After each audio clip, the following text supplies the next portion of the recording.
get rolling, we'll do the minutes. Okay, welcome everybody. This is tonight a meeting of the Town of Rutland Zoning Board of Appeals.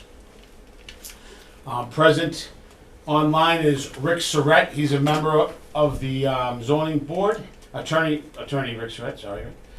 Member Paul Corain, Vice Chair Bob Paulson, and member Attorney Jacob Morris. Our Secretary Tamika Murphy is here also. Online we have the Attorney Sousa on the far right up there. He's representing the applicant. David Maxon, I believe that's you right there, sir, with the glasses. Hello, thank you. Okay. And Attorney Sousa has a couple other people on a couple other representatives on the Zoom call with us. First up on the agenda this evening is the meeting minutes from June 8th. Has everybody had a chance to review those? Yes, Okay. I'll make a motion to accept. We have a motion, have a second? All right, Bob, second. Any discussion on the meeting minutes? All right, hearing none, let's take a vote. All in favor of accepting the meeting minutes as written, say aye. Aye. Hearing no nays, motion passes unanimously. Thank you. Next on the agenda is the continuance of the public hearing for the application for variance and application for special permit of Blue Sky Towers III LLC. Attorney Sousa, we last left off going over bringing in a consultant for the town and the board to help us work through the process. As many of you that were here in the prior meeting will remember, we have done that. Mr. David Maxon from Isotrope Wireless was retained by the town. The applicant pays for that, just so everybody's aware that it's all put on the burden of the applicant, so there's no cost to the town of this. The retainer was received, and David has put together a report, which we have received yesterday. Tamika was so gracious to get that put up on the town website, distribute to the applicant, the board members. And so at this time, David, would you mind just walking us through your report right now and your findings? There we go. You can hear me? We can hear you. Success. All right. This is David Maxon with Isotrope, a consultant to the board on this application. And I looked over all the application materials, also reviewed the copies of the letters and emails that were submitted from the residents to the board, so I had an understanding of what some of their concerns were. And then another set of photographs taken by a resident from various locations on the school property of the balloon test was also shared with me, and I assume that's also part of the record now. I think it's great when people do submit their own photographs, because of course the folks who do the balloon test photographs pick certain sites on public roads, and they can miss things, so it's good to see that participation. Just a quick background for myself, for those who may not know of Isotrope or myself. I've been assisting municipalities in reviewing cell tower applications for permits, and also for leasing town property for cell towers for a very long time. And I have dealt with hundreds of these applications across Massachusetts and greater New England.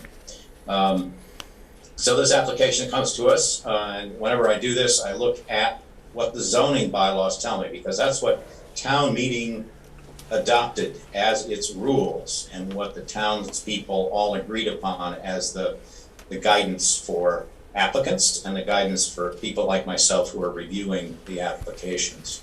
So that's the basis of my review. Now, at the same time, I'm in contact with the chair of the board, so if there are any special issues that have come up that are not obvious in either the application, the residents' comments, or the bylaw, I get some insight from the chair as well.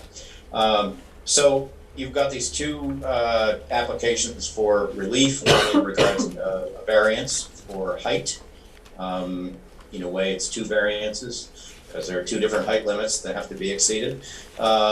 But one of those height limits would not need a variance if this tower were completely camouflaged, however the board wants to interpret that language in the bylaw.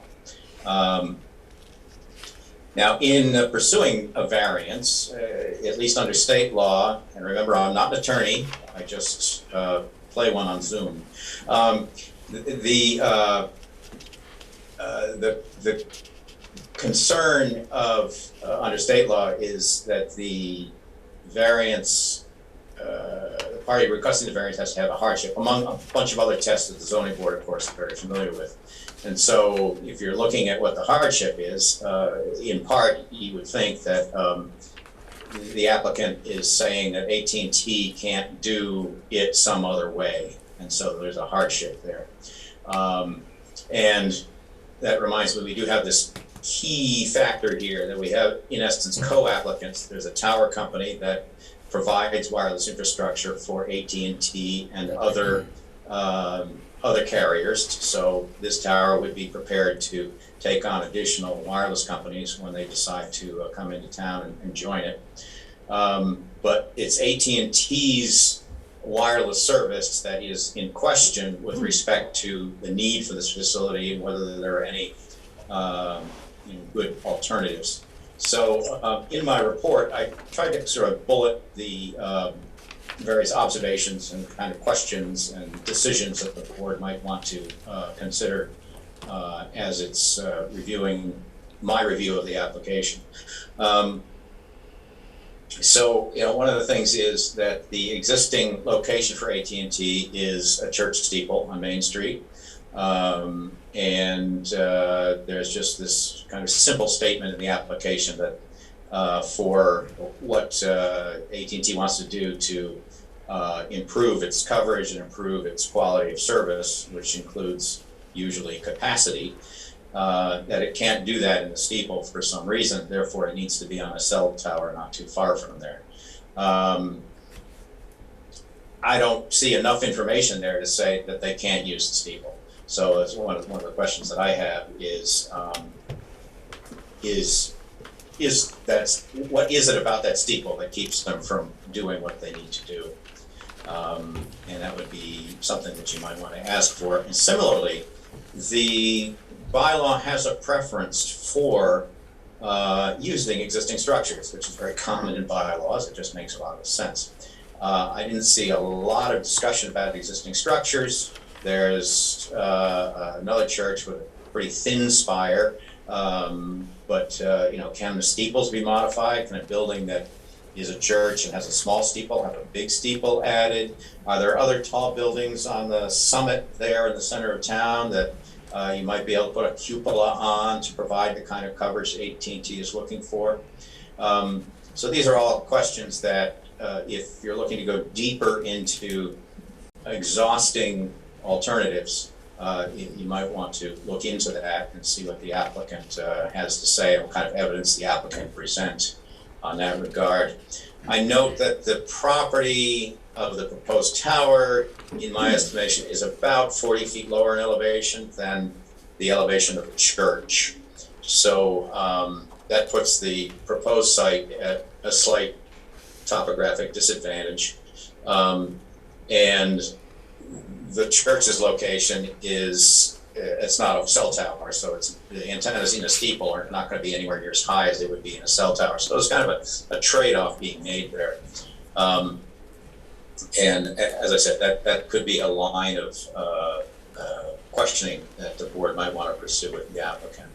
I mentioned the height variances and the camouflage component.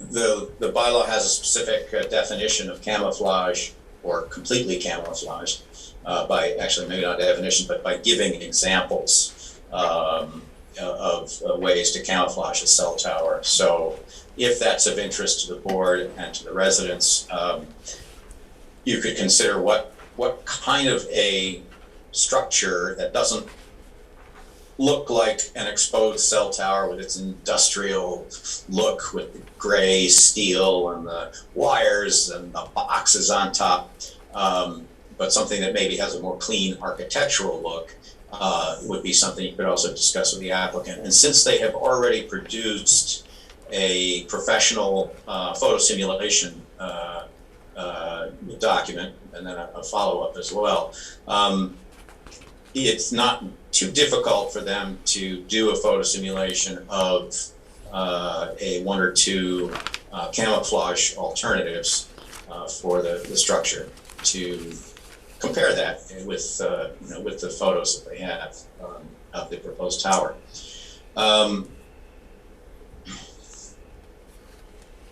And then one of the questions I had in my report was, some people love tree camouflage, other people think it's goofy.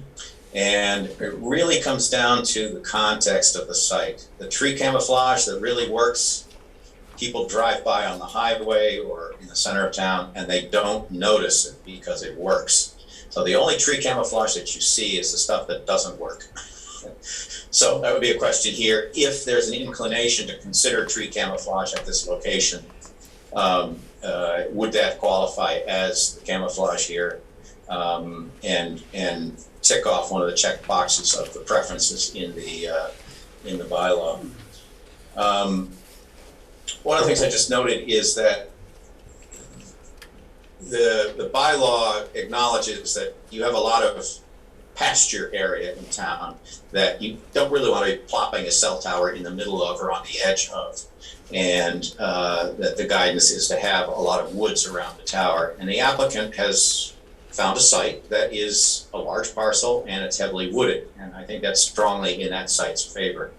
And I have to say, and I think I commented in my report, I rarely see a proposal for this kind of a structure this close to the center of the town that is as well ensconced in a wooded area as this one appears to be. It's not perfect, and they never are, but it does seem that they made an effort to comply with the expectations of the law by doing that. And so then the question comes up is, well, if that's a large parcel and it might be developed for something else in the future and cleared, then boom, there goes the tree cover. So sometimes towns will work with the applicant to find a way to protect a certain amount of that tree cover in order to protect views from sensitive areas, residential areas, and those kinds of things. And kind of counterintuitively, often the tree cover that's out of the edges of the property provides more cover than the tree cover right next to the tower. So if you're looking at that as a question, you might consider having a conversation about how to maintain that invisibility cloak that those woods provide. Again, I say it's certainly not perfect, but it's a good step. I often see these requirements to measure noise and specifically measure radio frequency energy embedded in the bylaws, and to do it once a year. I have a number of places where it doesn't get done once a year because the town doesn't get around to it, the applicants don't get around to funding the town, but then they ultimately do it every couple of years. I have one place where I go to 4 times a year to measure exactly the same thing we've been measuring for the last 15 years. So what I suggest is that it not be this kind of a condition where you have to do something every year, but rather the condition would state, look, you've demonstrated by your calculations that everything will be compliant by a very substantial margin. But if we ever have a question, our building commissioner or our chair of our zoning board can inquire and get a response within 30 days verifying compliance with the noise or the radio frequency energy requirements. And that way it gives the town, under the permit, some teeth, some control, but it doesn't create this bureaucratic, it's referred to as a regulatory burden to the applicant and an administrative burden to the town to do this every year, when usually what happens is there's just no changes. There's nothing to measure. David, Uh, David, one yes. question. David, one question. Regarding that, I know we have, we can test, I think in our bylaws, it's a 90-day test after installation. Do you recommend that, just to make sure the baseline is good, or is that, not just fruitless as well? Yeah, I skipped over that. I'm glad you asked about that. That's part of my recommendation is it's unnecessary in these circumstances. When I'm looking at evaluating a site, because I also do RF safety analyses and field measurements and that sort of thing, I can look at the system design, and I can look at the calculations, and I can determine whether it's worth my bother to go out and do measurements. And in a case like this with a cell tower that's more than 100 feet tall, and even with 4 carriers on it, as the calculations they provided showed, and I agree with, there's a substantial margin between the safety limits and what will actually be emitted from the antennas and reaching the public. So I don't see that there's a need to do measurements even at the outset. You might find that just belt and suspenders, that there are enough people concerned about it that seeing is believing, and you'd like to get those measurements. So that's, I think it's your discretion. If you'd like to have those measurements so you have a record, definitely ask for them. But in my experience, it will just document what they've already documented using standard calculation techniques. Thank you. All right.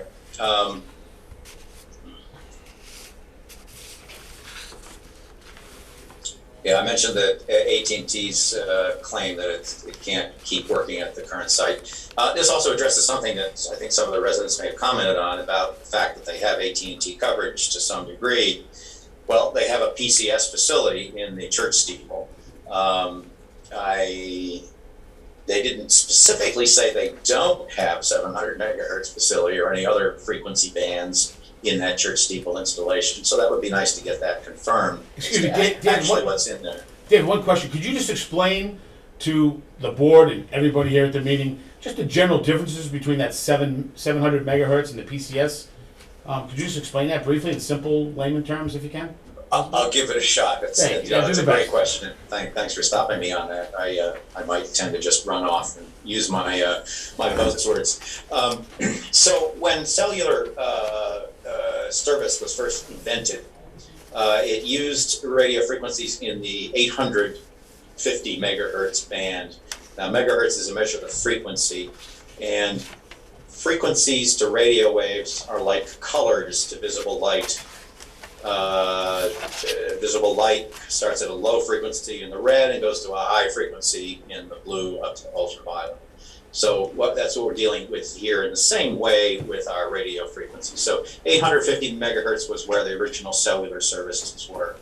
And then they opened up something at a little more than twice that, up at 1900 megahertz. And that was called PCS. And that's where we originally had 2 carriers back in the 1990s, and this opened it up to other competition and created a much more robust competitive market and growth in use of wireless communications. So that was the second one, PCS. Then they added other frequencies near PCS, AWS, and EBS, and just all kinds of things that have different initials. And then they also added some frequencies that used to be UHF TV channels. And those, they don't have an ABC to them. They're just called 700 megahertz. And they're lower in frequency than the original cellular frequencies. So we have this range of colors of radio channels that the carriers use. And they use multiple ones at one cell site. And the higher frequencies don't get out as far. They attenuate more quickly in space. So right around the cell site, you'll get the best coverage from the higher frequencies, the PCSs. And then over greater distances, you'll get coverage from the lower frequencies, like the 700 megahertz. And if you look at the applicant's maps, you can kind of see that difference between the tiny footprints of the PCS coverage and the broader footprints of the 700 megahertz coverage. Was somebody going to ask something? No. Okay. No. Go ahead. No, I just saw it. things pop up, but all right. So what AT&T is transmitting or communicating with from the church is PCS. Like I said, they haven't actually specifically said they're not transmitting anything else from the church, but it could just be, that's what's in there, and that they can't fit the antennas for the lower frequencies because the lower frequencies have larger antennas to do the same job as a higher frequency.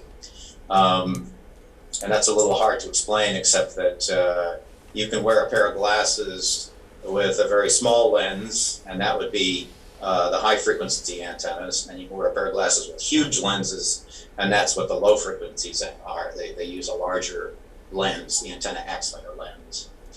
I hope that helps. So what AT&T apparently is trying to do is to get to a place where it can put up these big antennas that cover all of the different frequencies that they use. And this is easily done on a cell tower. We looked at the applicants' list of parcels they considered. I don't know how much of that was a result of give and take with the town staff or with the board. But a lot of those locations are significantly downhill from that high ground near the center of town, and would be significantly compromised in terms of their total coverage footprint because the terrain would obstruct the signals going over to the other side of the hill. So there is a tactical advantage to being on top of the hill in some way. It gets you the most coverage to the most people, and that's also where there's the density of development, where the users are. And if you're relatively close to the users, you actually have a more efficient network than if you're farther away from the users, because you have a more robust signal quality that allows them to serve more customers with more data at the same time. Which is not to say it has to be at the center of town, but that's one of the advantages of being in that location, the terrain and the fact that's a densely developed part of the town. If there are other sites that people have that are of interest, that's certainly something to raise during this hearing and have the applicant consider, and I can review. The chairman did mention to me that there's the site with the water tanks that's to the northeast. It's, I think, about a mile away, so it's a bit distant, but it's still within that area that AT&T is showing as being underserved. There are patchy splotches at the tops of hills of signals coming in from Holden and from the facility up on Campbell in the town of Rutland. So it's off center and it's away from the center of town, but because it's so high, it would still probably light up the top of the town. It would be a different strategy for improving coverage in town.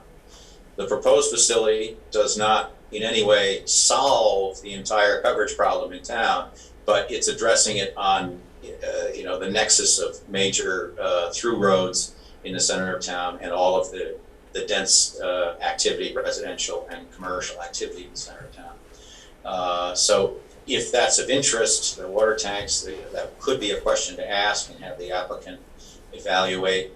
In order to make the water tanks available for lease, that's something that has to go through town meeting. I've seen boards of selectmen issue RFPs for a site to gauge interest from carriers, and then if there is interest and if there are bids to occupy something like a water tower, then they might go to town meeting and say, here, these are the bids we got from the carriers. Are you willing to let us lease the tops of these water tanks for cell service? So it's a process, and it will take some time because it involves town meeting approval.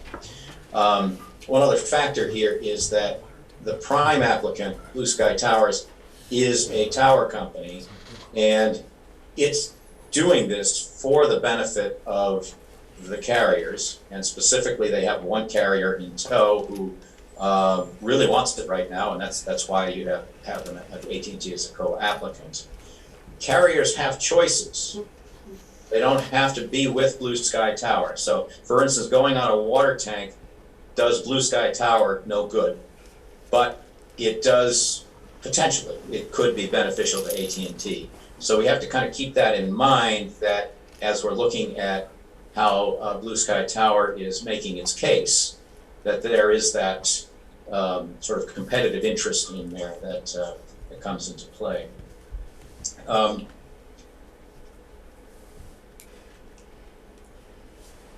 Okay, the applicant provided a coverage map, which is very helpful, because you say, why 140 feet? Why not some other height? And so they show what they were looking at, or what AT&T was looking at when it decided on requesting that height, in conjunction with the Blue Sky Tower, where Blue Sky is interested in having as many co-locators on the tower as possible, and that's also a benefit to the town, because then you have fewer towers. So AT&T might not actually need 140 feet, but because they're the first one in, they get it, and that that just makes sense. So this is where you can start to kind of titrate the height of the tower versus the capacity of the tower for co-locators and those kinds of things. And what we see in that layered coverage map, where they show different colors for the different heights of the tower, they show, first of all, that at a 71-foot antenna center line, which is a 75-foot tower, which is 10 feet above the tree canopy, that the coverage is very diminished. It's low enough that it's not able to really have a dominating influence over the terrain and get over and down the hills in different directions. For the coverage that they did show, from 106 to 136, or whatever the number was, feet, those 4 slots, each is a 10-foot slot, each carrier would occupy, all have just about the same coverage. You see a little bit more as you go up 10 feet and 10 feet and 10 feet, but AT&T could do a credible job at that 106-foot height. But if you cap the tower at 106 feet, well, we don't know how many other carriers would benefit from being at those lower heights. We know that at 71 feet, it's severely compromised compared to the 106-foot height. So if the board is thinking about reducing the tower height, if you feel that that's something that will significantly mitigate the visual impacts, then we might want to have a look at what coverage from 96 and 86 feet is, to get an idea of what a 4-carrier tower or a 3-carrier tower or a 2-carrier tower, how low it could be. And this is something I strongly recommend, is not to cut the height off just for the sake of cutting the height off. But if you can make a significant mitigation of the visual impact of the tower by reducing the height, you want to set that in balance between visibility and co-location capacity, and come up with what you think is the right height. Now, and it might be that the proposed height is satisfactory to you. I'm not recommending cutting the tower down. I'm not recommending not cutting the tower down. So those are some options to consider. You have some, as I said, professional photo simulations, so you've got a sense for what the visibility is and where it's visible. They did it at different heights, so you can really visualize what changing the height would do to the visual impact of the tower. I think I've gotten to the last of my bullet points. Now, I noticed there were some comments and concerns about impacts on property values, and that's often a concern that people raise. Carriers do bring in independent appraisers who are licensed to do this kind of analysis and look at the comparables and those kinds of things that try to evaluate whether a particular kind of tower situation affects residential values. And I just mentioned that in my experience, the analyses of impacts, and sometimes by parties other than those who are hired by the wireless carriers, show that there is not there's not a rule of thumb that says if there's a cell tower near your house, your property value is going to go down.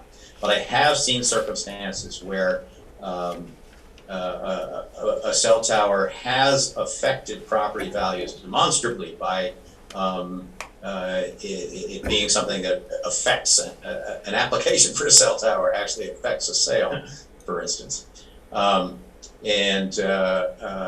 But those are special cases where, as one appraiser for a wireless carrier that was testifying in a case in New Hampshire, he said a tower really has to be, quote, in your face to be so severe that it affects property values. And he explains that while there are people who might not want to live near cell towers, there are also people who would love to have good coverage inside their house and wouldn't mind the fact that there's a cell tower through the woods, behind their property.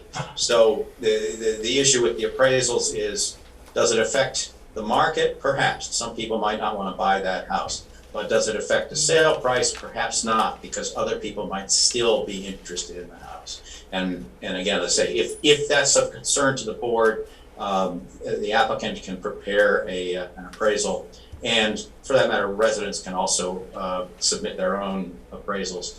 I would say that experience has shown that professional opinions of real estate agents might be helpful, but it is the methodical evaluation that uses appraisal techniques that is the gold standard for these kinds of evaluations.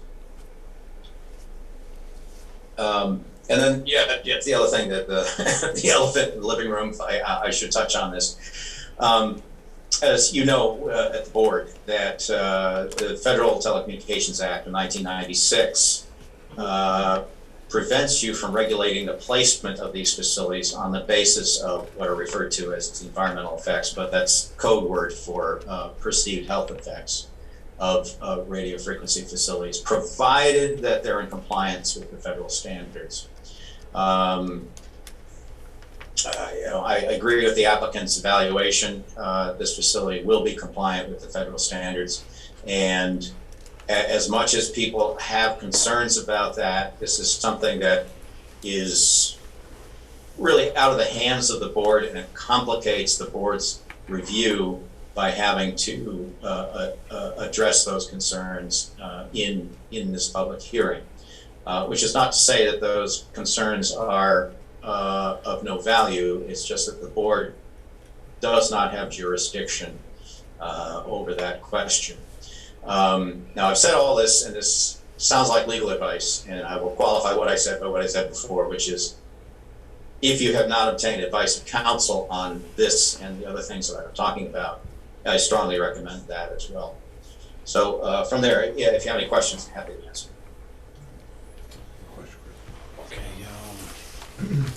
Yeah, so let's open this up to the board here, if you have any questions for Dave. Dave, just before you do, Paul, just regarding that, you said the safety requirements of a tower. So regardless, near schools or office buildings or hospitals, there's no different guidelines based on what type of structure or type of people are there or anything like that. It's pretty much, it is what it is across the board, residential, commercial, hospital, whatever. Is that correct?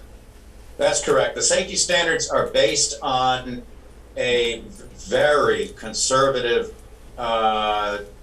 threshold that applies to all human beings, whether you're young, you're old, you have infirmities, you're pregnant. The safety standards for the public in and around cell towers or cell phones, they apply to everyone. they made sure that if there are any populations that are sensitive, they're included in that safety limit. So this is, as I say, it's a very conservative safety limit.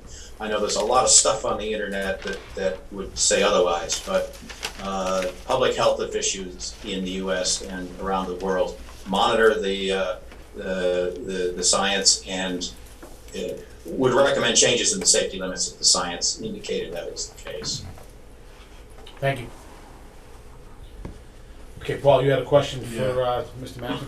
Yeah, the question goes to, do we have any reason, AT&T gave us a whole bunch of calculations that they came up with, and algorithms and programs they used, software, by C-Squared and by Don Hayes. Is there anything you saw in their report that would lead us to question their findings with the methods that they used and the companies they used? No, I see a lot of C-squared systems analysis, and I am familiar with the work of their engineers, including Mr. Lavin, and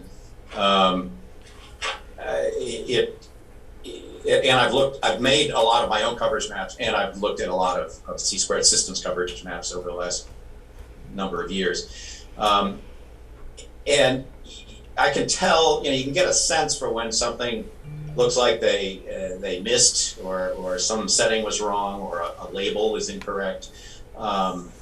But I'm comfortable with what I see here. It's very consistent with what I would expect if I were to have done it myself.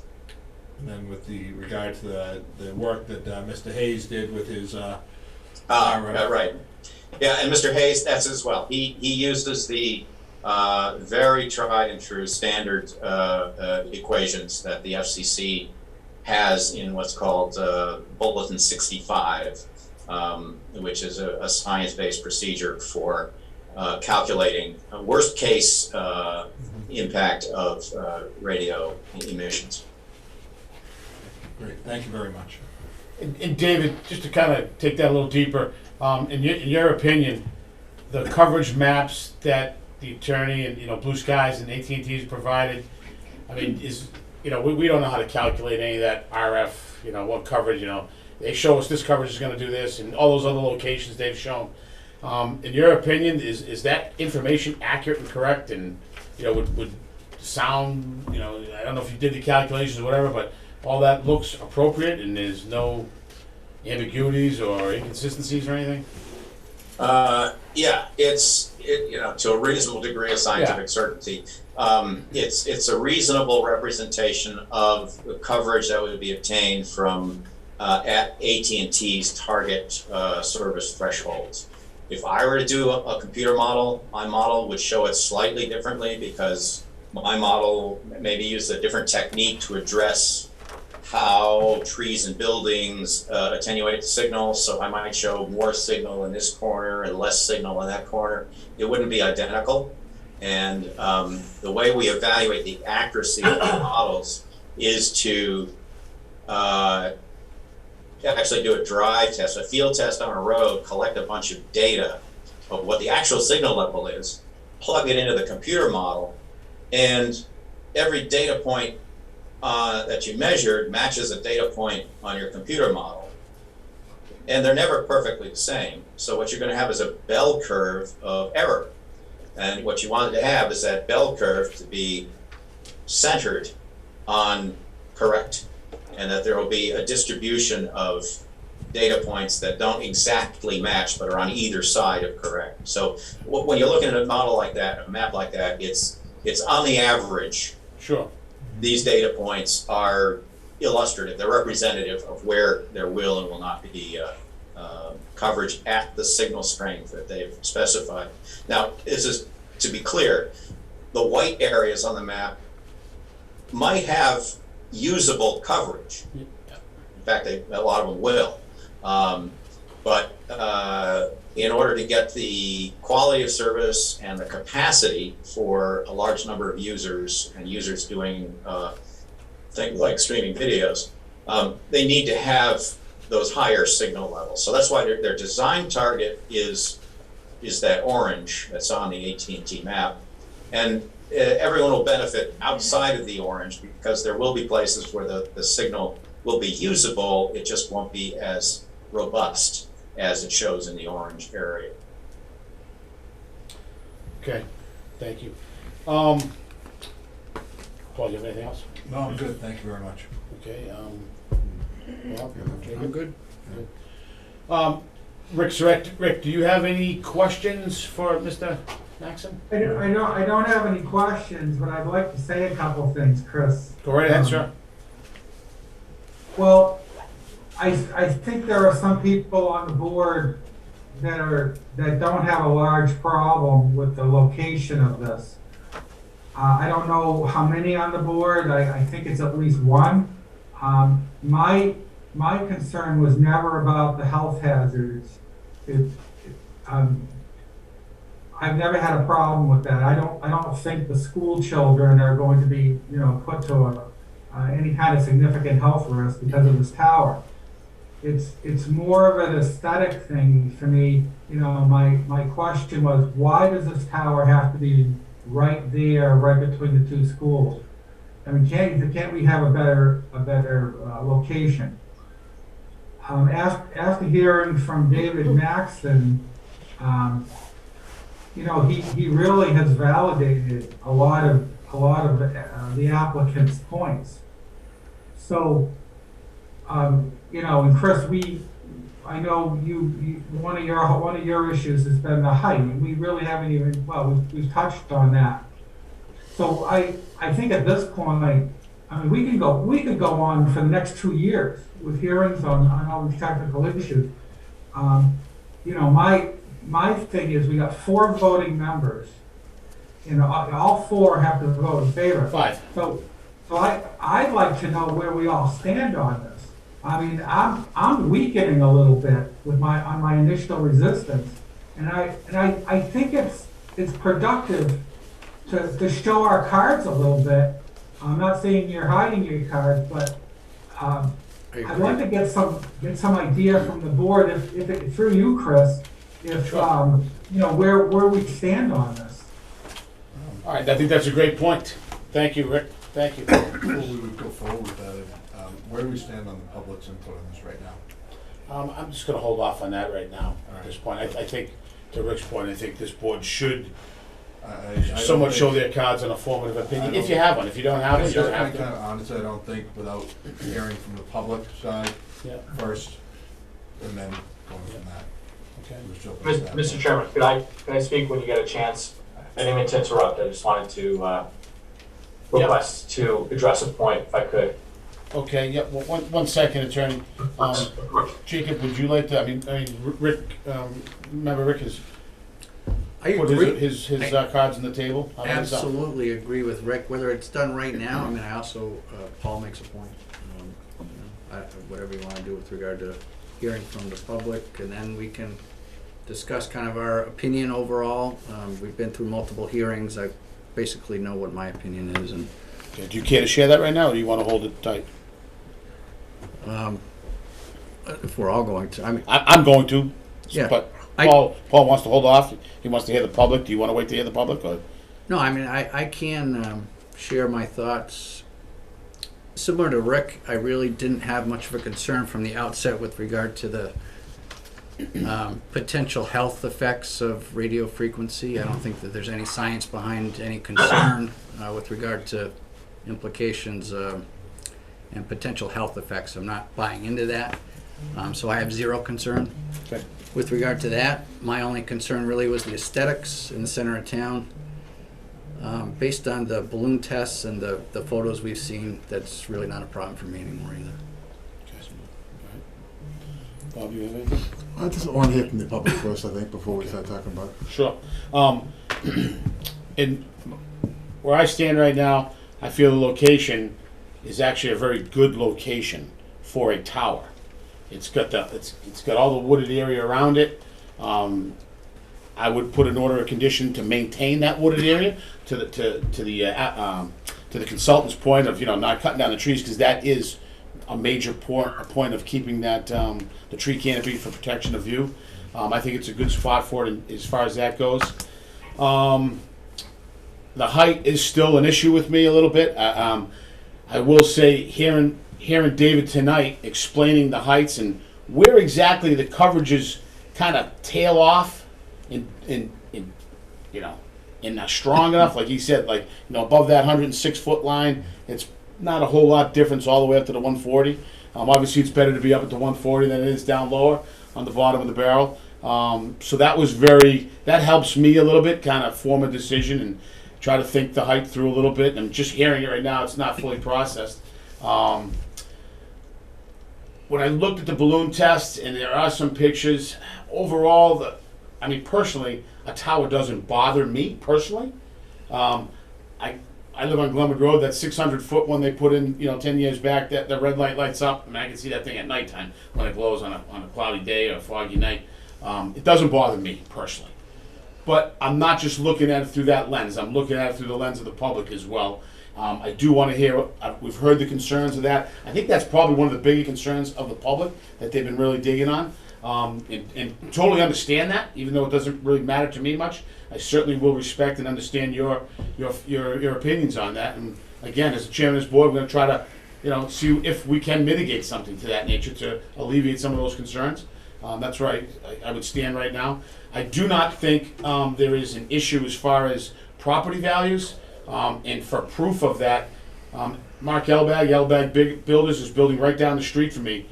And if any of you go down Glenwood Road, right where Campbell splits off to the left, and Glenwood goes to the right, he's building that whole old farm right there. You pull up right there where that little stub road is, where there's like 3 or 4 houses at the cul-de-sac. Right behind that house is that 600-foot tower, and he's selling those houses at quality prices, and he can't build them fast enough. So I do think, to the consultant's opinion, is there a situation where it could affect the property value? Yeah, of course there is. Do certain people value or devalue that? Of course they will. I think it could change the demographic of people that will buy in a certain area if that's right under you. And again, I think it's more amplified when you're in the city, and it's like he said, how much space we have. This is a rare situation to have such a safe zone around the tower. So that's kind of where I'm at right now, personally. I do have one question, and I got some questions for the consultant that I want to get into. I was just offering everybody else on the board, and I do want to talk about, separate towers, different locations. Obviously, the geographical issue, topography issue of Rutland is, that's center of town. That's the big crown, and if you were to put 2 towers, and this is a question, David, I want to ask you right now. Is it ever done? Is it feasible? Is it unrealistic to, I've never been through this before, so as a chairman, I'm just trying to find, if we were to ask for 2 separate towers, is that an insane, unreasonable request? Is that something that's a lot, that people do often, or has that never been done? Is that kind of crazy? Generally, you use the 2-tower concept as a reason why you want to approve something different, but you're not going to get a commitment to do 2 towers. What might happen is if an alternate site is chosen that shifts things in one direction, that will encourage that second tower 1 year, 2 years, 5 years, 10 years from now in the other location. But it doesn't guarantee it'll happen, and it doesn't guarantee it'll happen fast. Yep. So as you talked about, if, for instance, you were to consider using those water towers and you're lighting that crown up from one side, from very high ground, but from one side, it may indicate the need to find a location on the other side of that crown as the next location. That could be a year down the road or 10 years down the road, depending on how they want to do it. So they really want that first one to cover most of what they're trying to cover. And that's what we'd have to look at if we were doing an evaluation of the water tanks. Okay, because I think the water tank on Wheeler Road might be the only other possible, just in my opinion. I didn't know what water tank that is. So off, where Glenwood is, right? Yeah. If you go down there by the farm, the road shoots up on the right, that's Wheeler Road. And I believe that is the highest point in town. That's actually higher than the center of town. And Yes. and there's a water tank up on top of that. I don't know how tall that tank is. It's pretty tall though. I mean, that thing's up there. God, it's got to be 60 feet anyways, at least. Maybe 100. I wouldn't know. So that's a pretty high location. But again, you have the other hill. That's the center of town. So, and as the consultant said, obviously that puts blue skies out of the picture here because they would just do a deal with the town. And that's a whole different. I mean, that mixes this up. I think the applicant did a pretty good job with regard to their presentation on potential other locations. I mean, they did put a lot of work and effort into showing us other areas of town and how the coverage wouldn't be what they're looking for or what they need. And the co-location is a big thing for me because you put one tower up and all these providers get on it. And to me, I think that is a benefit for this town because we're not going to have 4 cell towers on this side of the hill and 4 cell towers on the other side of the hill, and I just don't think that's Mr. Chairman, if I could. a feasible outlook. That, Yes, go ahead, Attorney Souza. Thank you. I appreciate your patience. I wanted to try to address a few comments. We were able to digest Mr. Maxon's report we got last night and talk about it today, and how it, to a certain extent, it juxtaposes and to a certain extent agrees with our last presentation and our last hearing. I think at our last hearing, we were able to show you the photosims at various heights as requested by the board, but we were also able to show some propagation at different heights as well. Since then, we have now a stronger interest from DISH, and we know what their coverage objectives are. We also know what their minimum heights are. They really don't want to be anywhere below 106. That being said, I think there's a big difference between, from a visual standpoint, not a big difference, but there's some difference between the 140 that we're looking for and the lower heights. If we could help minimize that visibility for that top 10 or 20 feet, we're willing to do that because, as Mr. Maxon said, and as I think proved out in some of the alternative plots, we don't get a significant amount of improved coverage beyond that height of 120. We'd like to have it to be able to accommodate more carriers, clearly. And we know now we have a second carrier, DISH, which we anticipate getting a lease with in the near future, maybe even within the next week or two.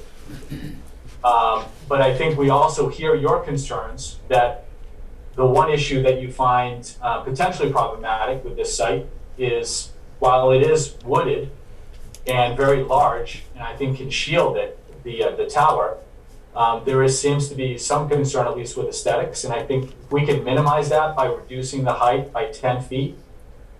We're willing to do that.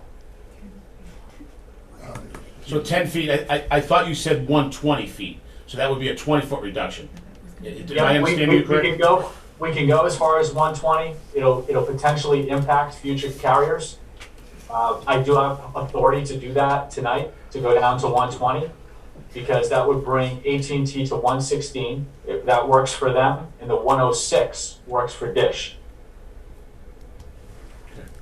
So does that mean And future? as you saw from the photosims, you really can't see it in the trees from many vantage points. So the 120 is a good height Right. from a visual. Right. I agree. I don't mean to Right. interrupt, but No, go ahead, Jacob, please.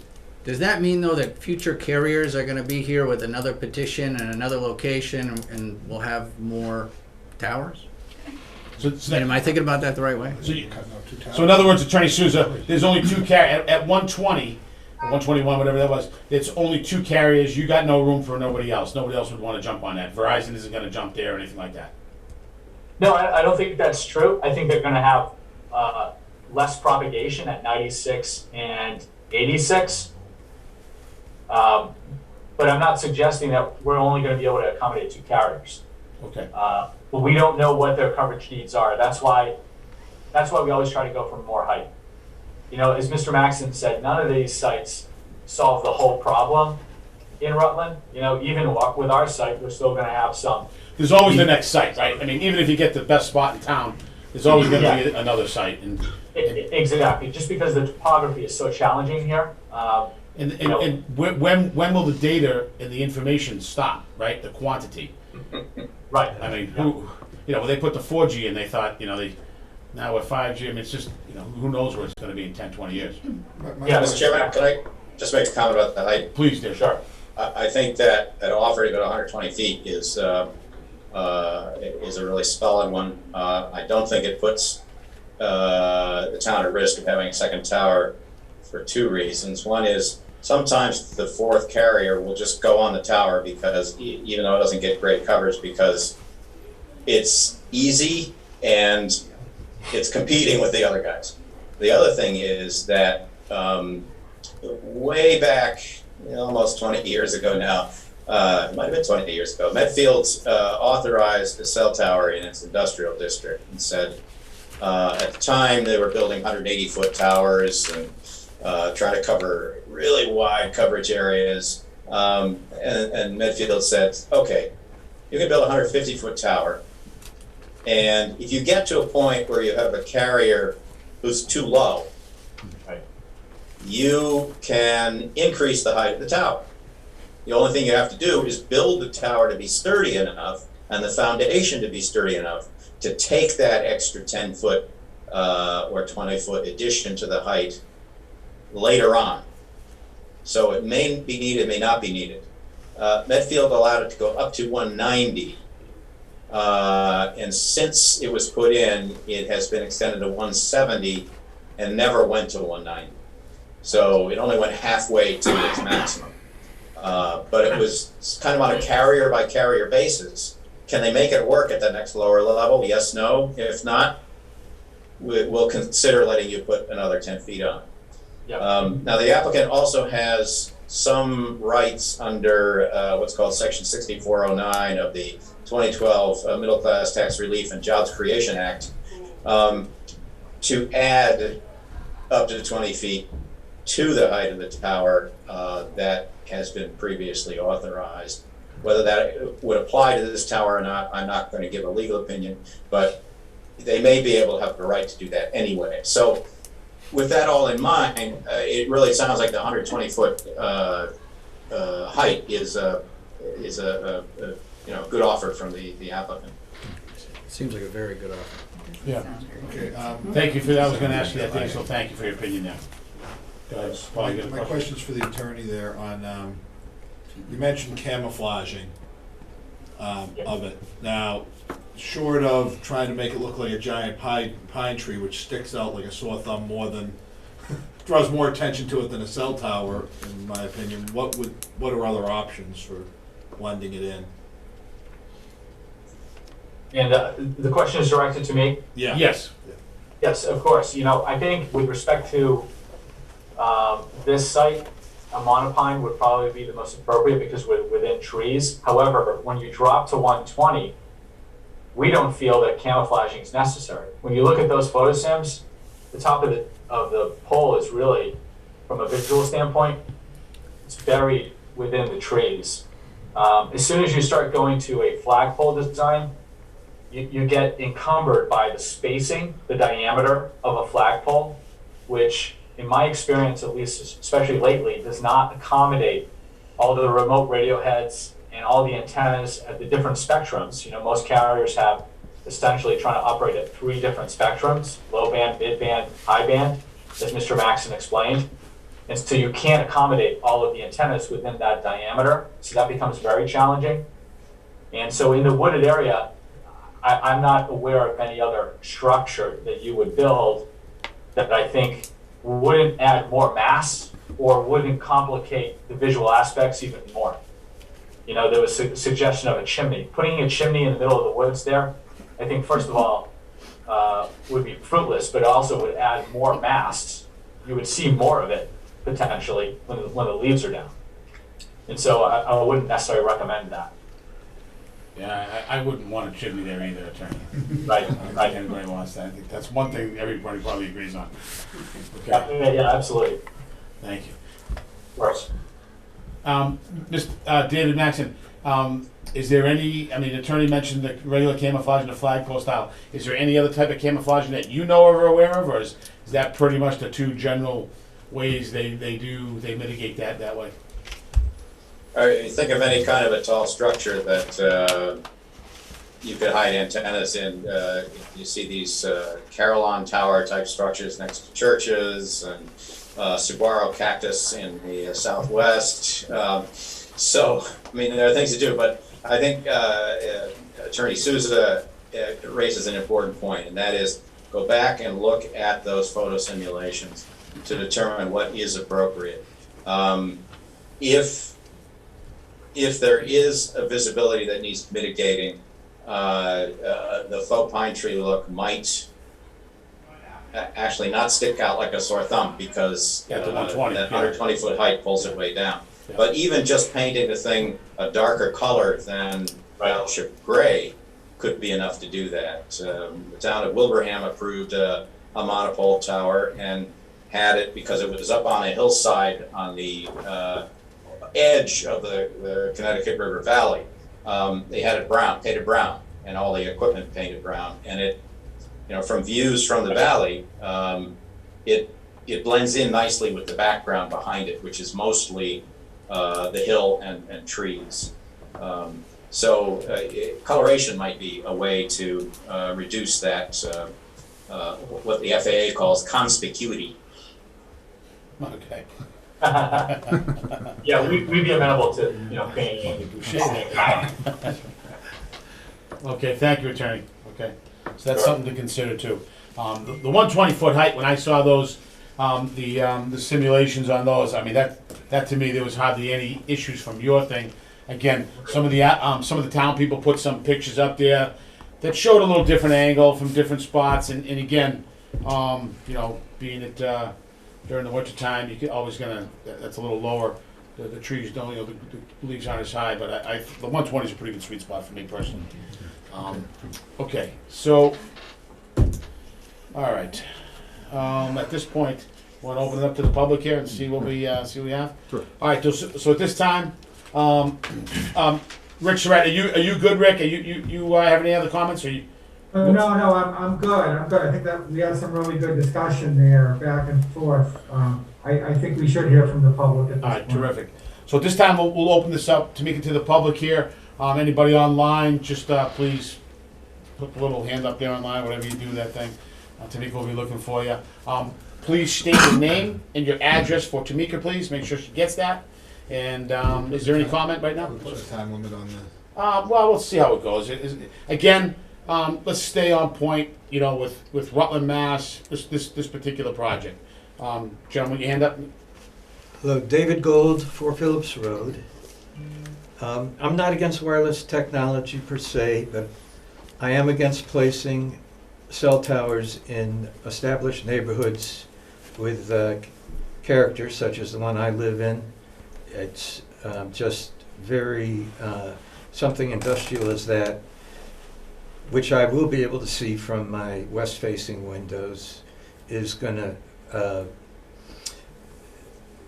it's gonna disturb me. And of course, that's just me being in a butter. But I think neighborhoods with, there are other homes there are businesses and public schools as well. And I had a question because, question or two, because I get AT&T service. I've never had problems. I know this is anecdotal, but I'm right at ground zero. My cell phone says 4 LTE as long as I've been here the past 3 years. So I'm getting a signal probably from beyond where the town center steeple is. That's all I can understand, because that's not a 4G tower. Is that correct? Attorney Mr. Souza, did you Madison? hear that? His Yeah. question regard to the coverage on his cell phone? I'm going to defer to Mr. Lavin. Martin, could you talk a little bit about the technology at the church steeple? Yes, this is Martin Lavin, C-Squared Systems, on behalf of AT&T. The steeple is equipped with PCS 4G. It doesn't cover very far in that particular area around the church. If you're getting service, that's most likely where you're getting it from. It is 4G LTE like any other, just limited in the church, because the antennas are only 58 feet up, so they're below the tree canopy. We've got over 100 feet of coaxial cable feeding the signal to them. There are only 3 antennas up there, and they're very small given the space limitations in there. So that's why that facility does what it can, but there isn't really much it can do. But if you're getting 4G signal in there, it's either from the PCS signal or that's a very highly elevated area, and you can be picking up some signal from the distant sites at the very top of the ridge there along Maple and in the vicinity of the church. Well, that's, it's not a sometimes thing with my service. I can download, I can get on podcasts, I don't have an issue. And I'm wondering, Mr. Levin, has AT&T at any time had drivers go through with a recording device and do a drive test method to record signal strength in town center? I don't have any such data available to me. I know this area was identified as a priority area, so I'm guessing there has been some sort of network comparison done. I don't have it myself. There are areas with some signal, as shown in our plots. There are patches of town that probably have some consistent service, but just patches and just the elevated areas for the most part. And around the church there, I don't know exactly where you're accessing the system from, but in and around the church steeple there is the PCS service. And in the application, it states that the AT&T is suffering overloaded capacity, there's many drop calls in town center. Are there records, hard copies of those kind of records? I don't have any hard copies of records of drop calls. It would be very typical if someone were getting service from the church and moved any significant distance, they would lose that service. If they had a particular area on the ridge line there that was getting service and moved away, they could very easily drop as they're moving. It's patchy, so you don't have to go very far to go from being in some service to being out of it. And I would also just add that one of the goals is always, all carriers, is to provide reliable wireless service. And that's why we feel this proposed application at Phillips Road will provide us reliable wireless service. We did provide a propagation map of the church steeple. As you may remember, that was a very small amount of propagation. It just simply doesn't propagate for all the reasons that Mr. Lavin discussed, including the coax, the tightness of the steeple, the lack of being able to deploy the number of antennas and remote radio heads up at the steeple. So there are many challenges to that site. But it doesn't provide reliable service to the major arteries and to the population that we are trying to service. It's my understanding that AT&T would have hard copy records of any dropped call at any given time. So if for instance, it would be recorded that a call went dead. Is that not true? Unfortunately, that information is proprietary to AT&T. Oh. I don't have copies of that. So, are you aware, Attorney, that about the FCC's study that they did in 2019, where they did extensive, some like 24,000 drive tests to verify coverage maps, the validity of them, and that those coverage maps came up very short in accuracy. And I believe, although it's still being disputed by the carriers, that courts are not allowing propagation maps as sole reasons for proving significant gaps in coverage. They must be accompanied by hard data such as drop calls and signal strength as proved on the ground using just a simple recording device. Yeah, I'm not familiar with that FCC report. I think in general that they have established a need for additional coverage. Would the board agree? In my Yes. opinion, they have. Mr. Chairman? Paul, in your opinion, have they established a need for additional coverage Yes. through their maps and through the Maps, consultant yeah. reviewing those? He's agreed as well that, you know, there is a need for additional coverage. Do you have anything Mr. else, Chairman? Is Mr. that Gold? so, Hold on, Mr. Gold. Maxim? Do you have anything else, Mr. Gold? I was just gonna say, you had mentioned yourself that you might go and do, have a go at a drive test to verify. Is that so? That would be a question for the board. I don't, I'm sorry, Mr. Gold, who are you talking to right now? David Maxim, And what are you asking him? you mentioned that you would, if you were to do any additional work, you would be, you would do a drive test as a verification of lack of service? He doesn't seem to hear me. Is this a question for me? Yes, it is, Dave. Okay, through you, the chair, sir. Yeah. There is a place in sort of the protocol for reviewing applications and claims where when it gets down to brass tacks and, for instance, whether alternative A or alternative B is failing or might fail, where the proposal might not fail and it's critical at a junction or a, you know, highway intersection or something, then you go to that higher level of detail and do field measurements, and you can validate things when you need to. I did point out in my report, the bylaw has no requirement for proof of need. It's only under the Telecommunications Act.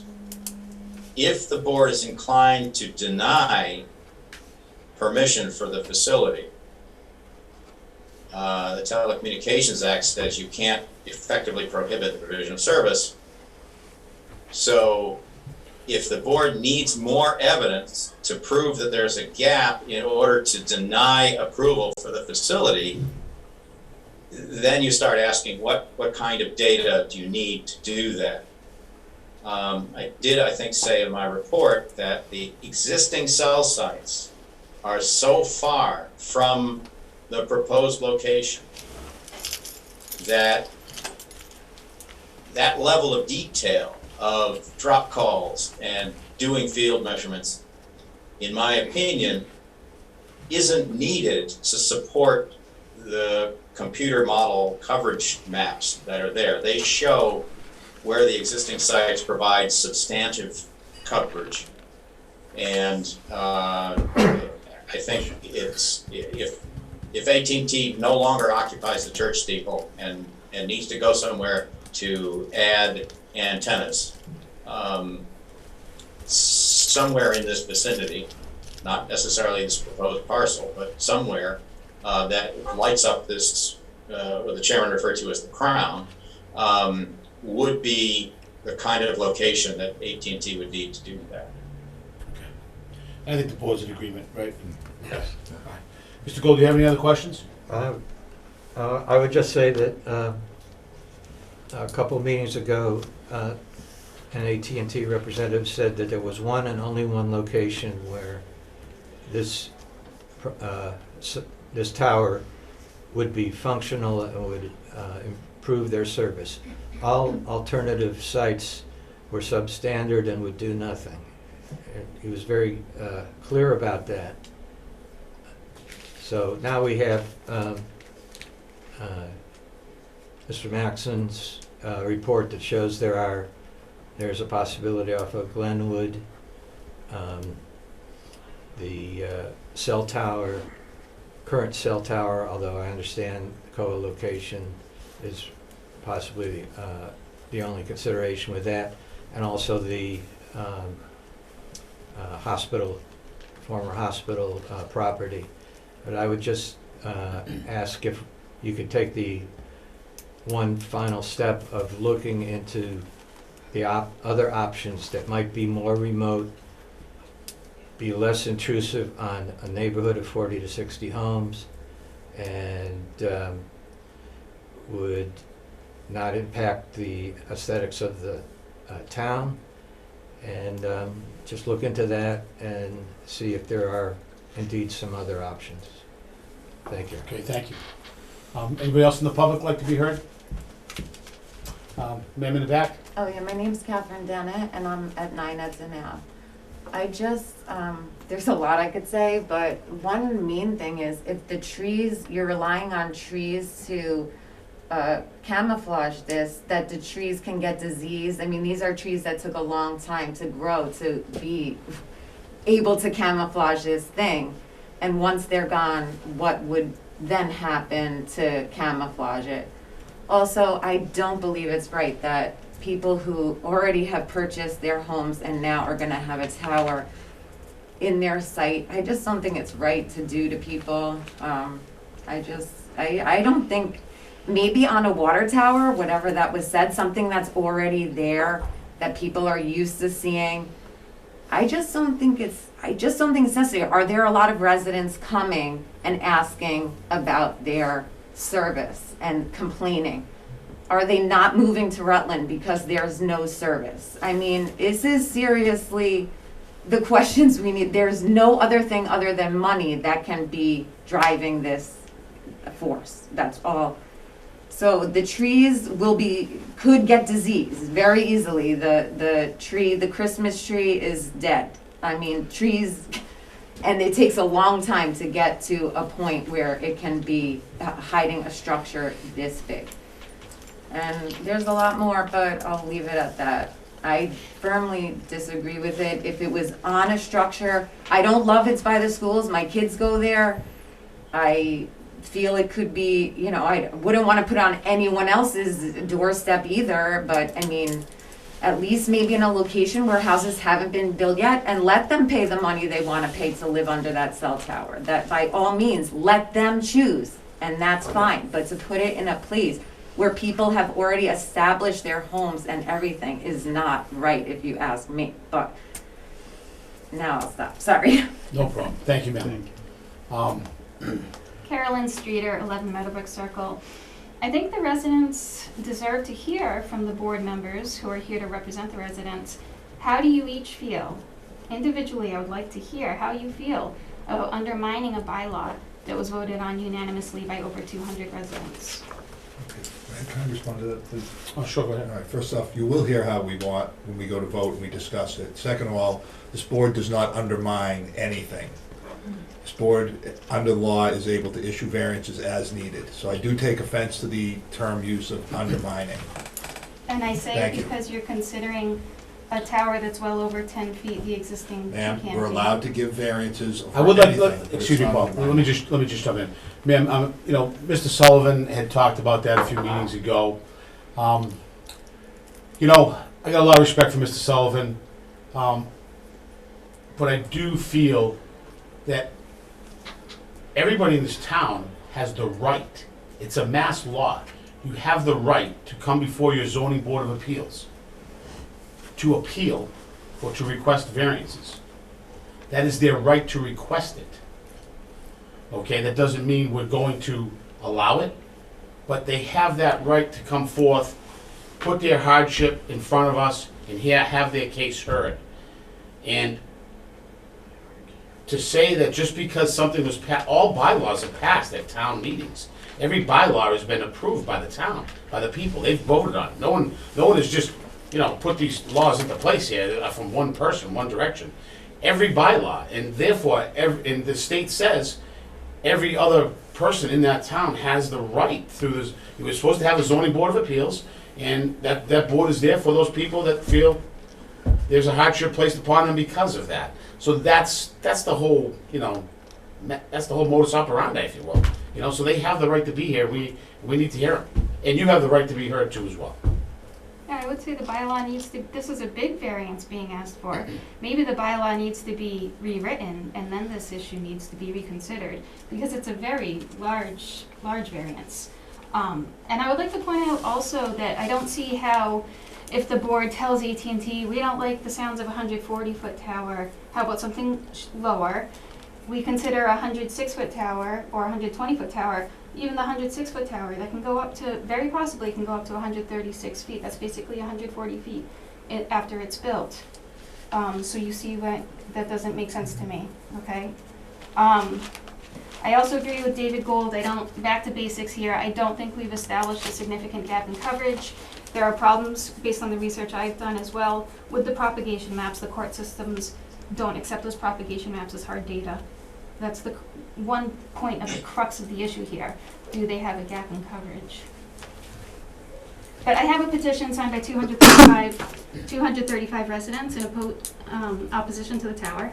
Okay. Can I submit that to you? Please do, to make it. And we'll be collecting more signatures. More people are interested in signing, and we'll be collecting more signatures. But this is 235 signatures in opposition to the tower. Rutland residents. Thank you. Thank you. Mr. Chairman, can I answer a couple of questions that were raised? Please do, David, please. Okay, thanks. First of all, with the concern about increasing the tower height, because of the special permit process, the town retains some control. If a carrier comes in and asks to increase the height of the tower by 10 feet, the board is, I think, well within its rights to say, well, why can't you go at 96 feet? And have the applicant demonstrate that it's necessary.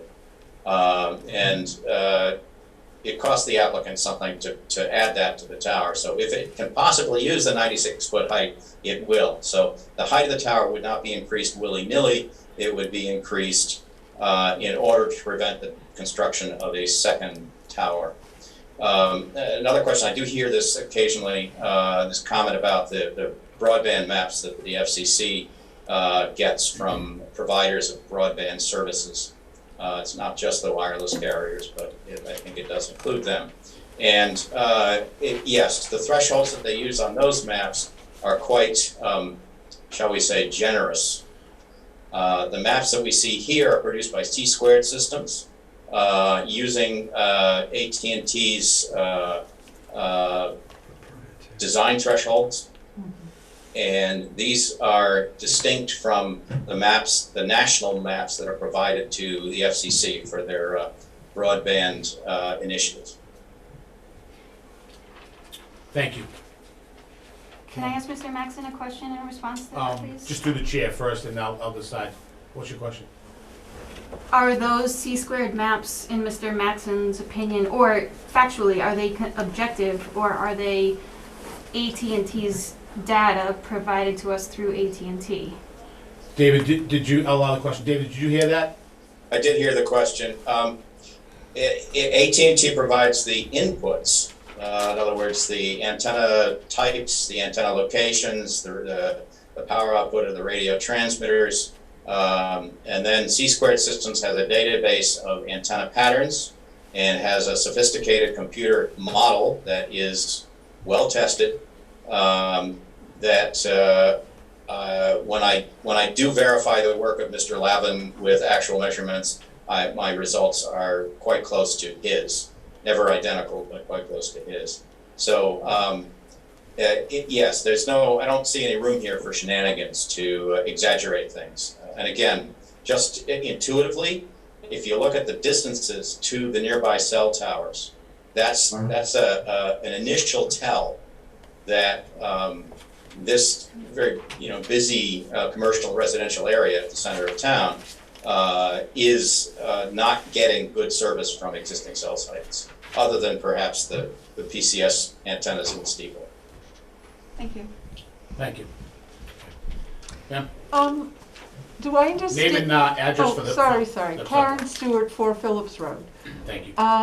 Do I understand that besides the visual of the structure of the cell tower, that there's also a blinking red light at the top of it? No, this is not a lighted tower, ma'am.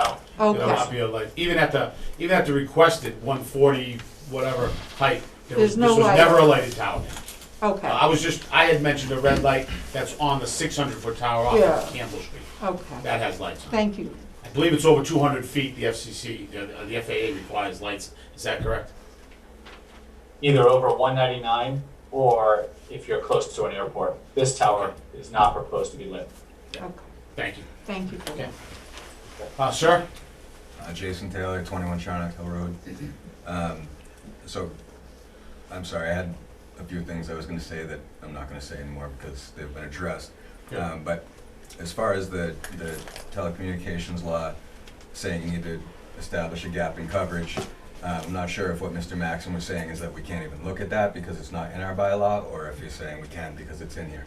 Either way, with that being debatable, the second thing that they have to prove, it's the least intrusive means, and that there's no other less intrusive means. Blue Skies doesn't have a gap in coverage because they don't provide coverage. AT&T, as everybody has just said, can go to the water tower, which is far less intrusive.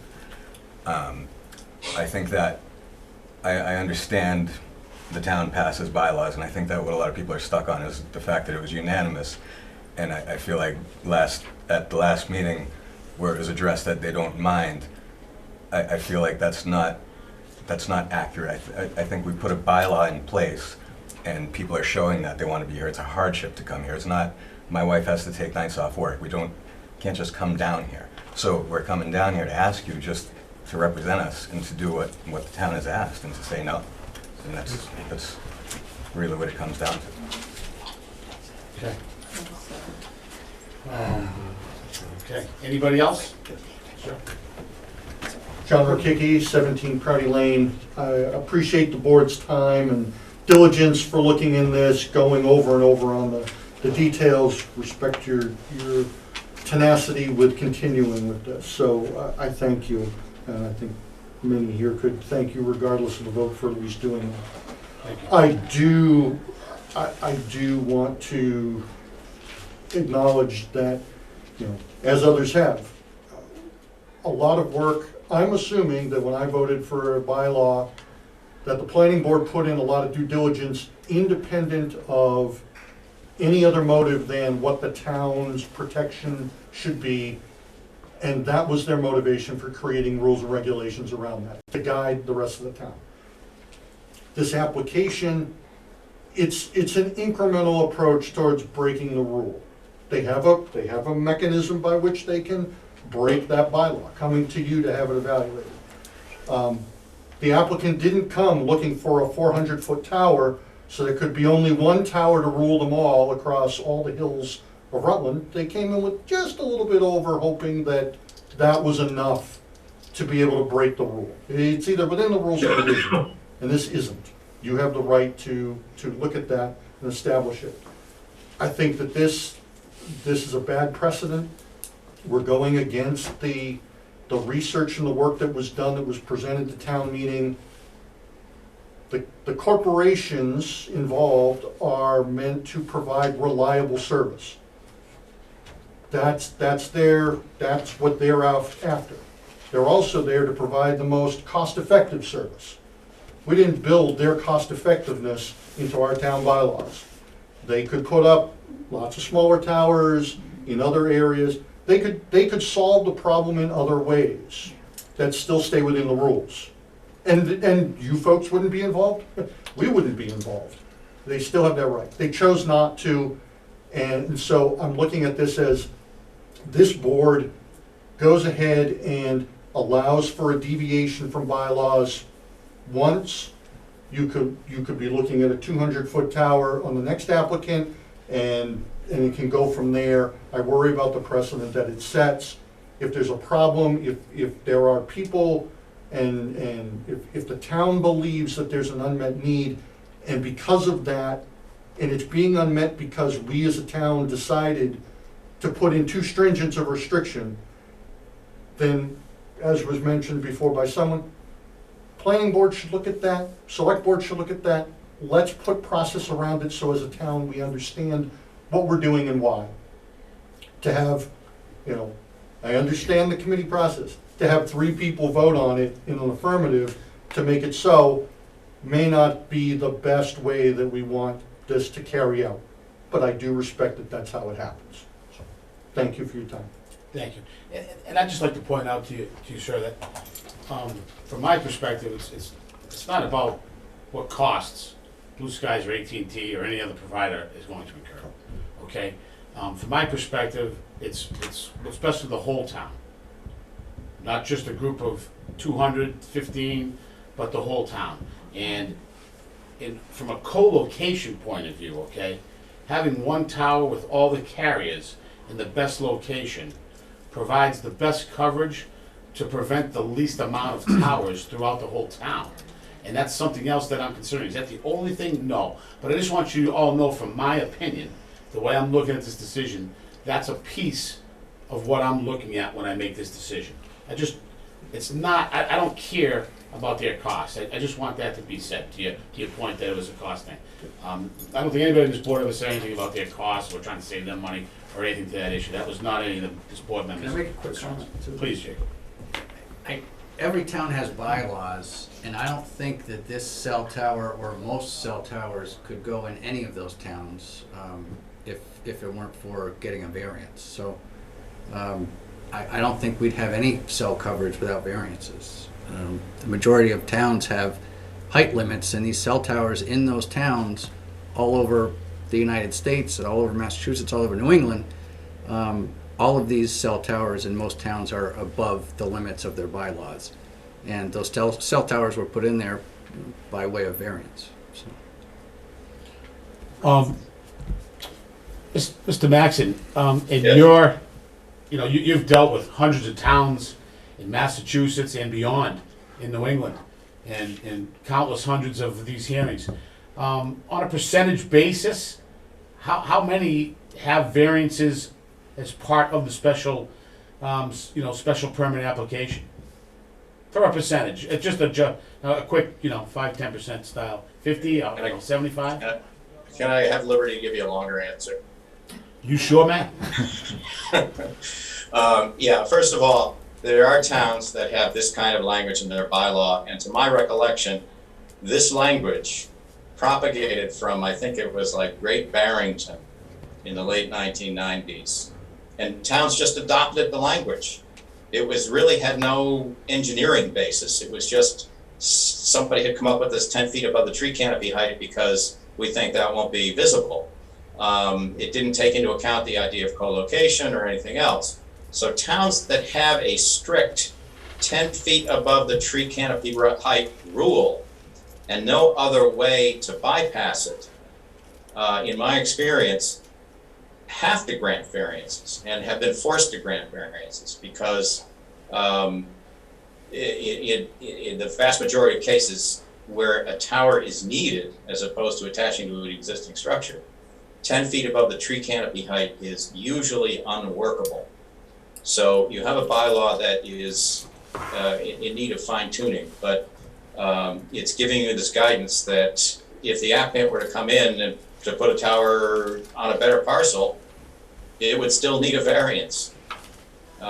So that's a long way around to saying that this is an interesting kind of hardship. These cell tower applications are so different from what zoning and planning boards hear on a day-to-day basis for pools and decks, and garages, and all that.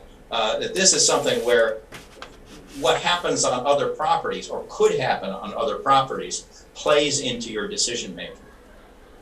And as I say, if let's say the former state hospital property were available and were demonstrated to be just as good, you'd still need a variance to get the height that it would need to provide the coverage that's needed. Thank you. And just to tell everybody, the Rutland Heights property, right now, the top of that hill is under agreement with a developer to put in 140 units of senior living. okay? So that parcel is just, right now, it's just not it's under agreement with somebody else, so it's really not in play for the town for this to be a consideration. I know, Mr. Maxon, you did put that in your report and considered that, but it did come up, I think, before in the hearing, but just to reiterate that, that's out of play.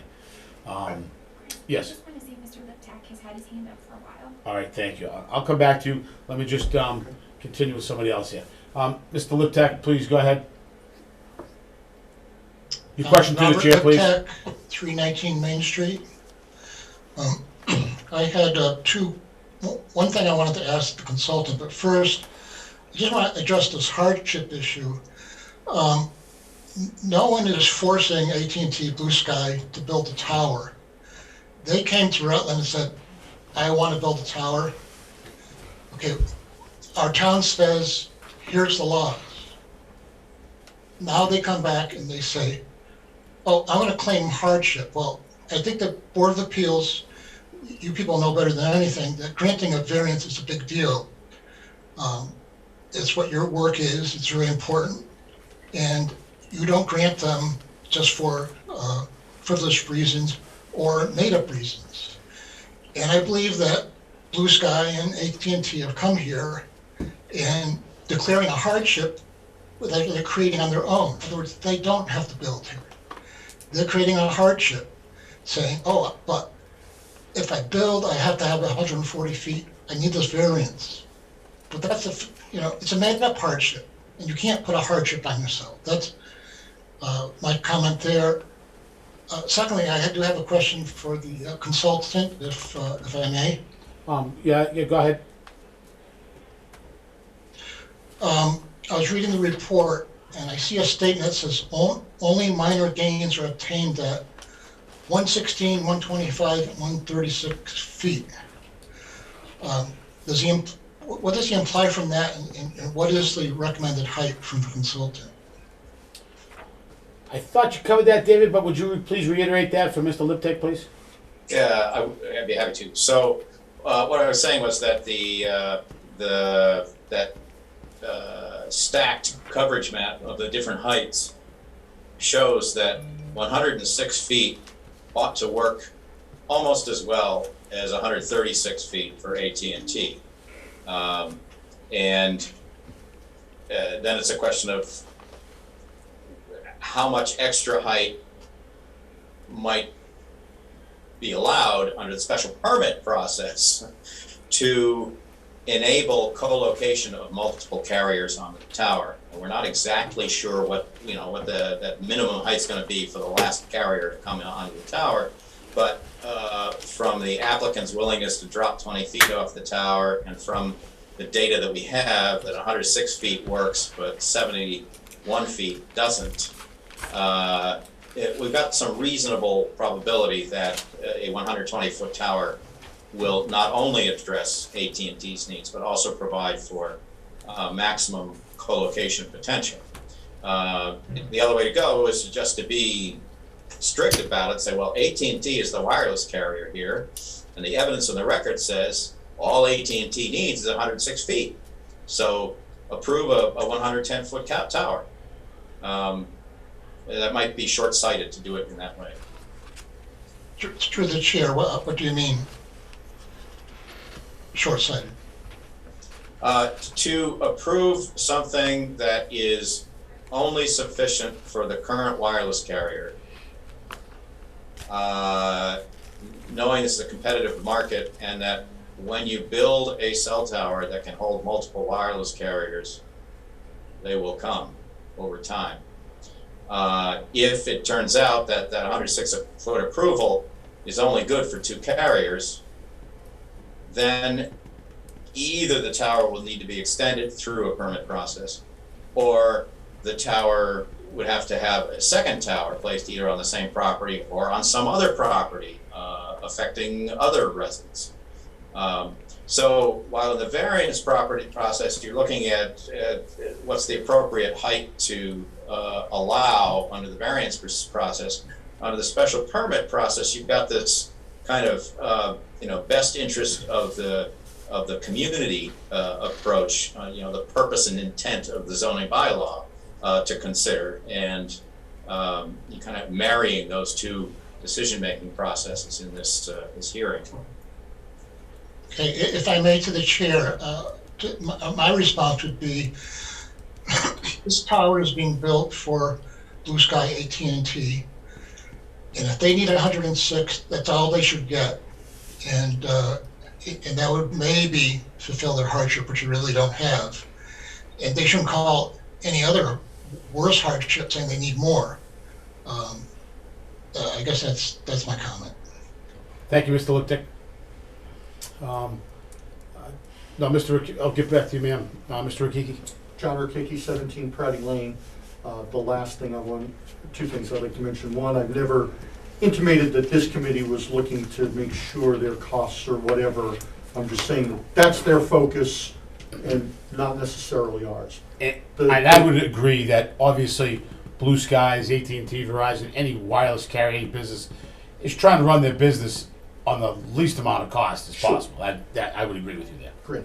The second issue I forgot to raise in my original remarks was not only do we have an issue with being located in a neighborhood, but the issue of being located near a school, near the schools, near playgrounds that are used outside of school supervision hours, and having this facility not more than a short walk through the woods, hop over a sidewalk during ball games, parents not paying attention to their teenage kids who don't want to be at their younger sibling's soccer game.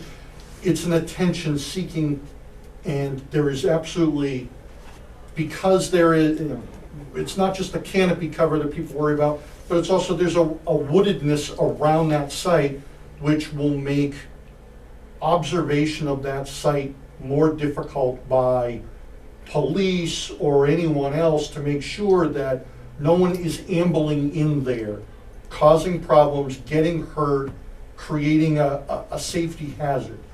I have concerns about that.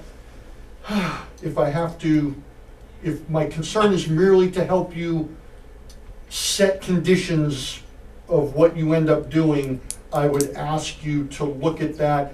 A 6-foot razor high wire fence may not be sufficient, given the amount of equipment, not just the tower, but you've got your backup generators, you've got things that go boom, you've got things that can fall, you have kids that could play there, and there's very little observation that can be done from main thoroughfares or anything else.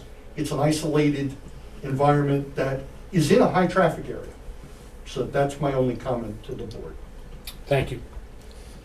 Okay, ma'am, you had your hand I up. just wondered if if other carriers go on it, is it more radio frequency coming out, or it's just still the same, or would it then increase the radio frequency? Okay, yep, so in the reports that Martin Lavin for AT&T, as well as the David Maxon, the applicant, they've all the reports the applicant has put together has shown the amount of frequency with the full build out of all 4 carriers.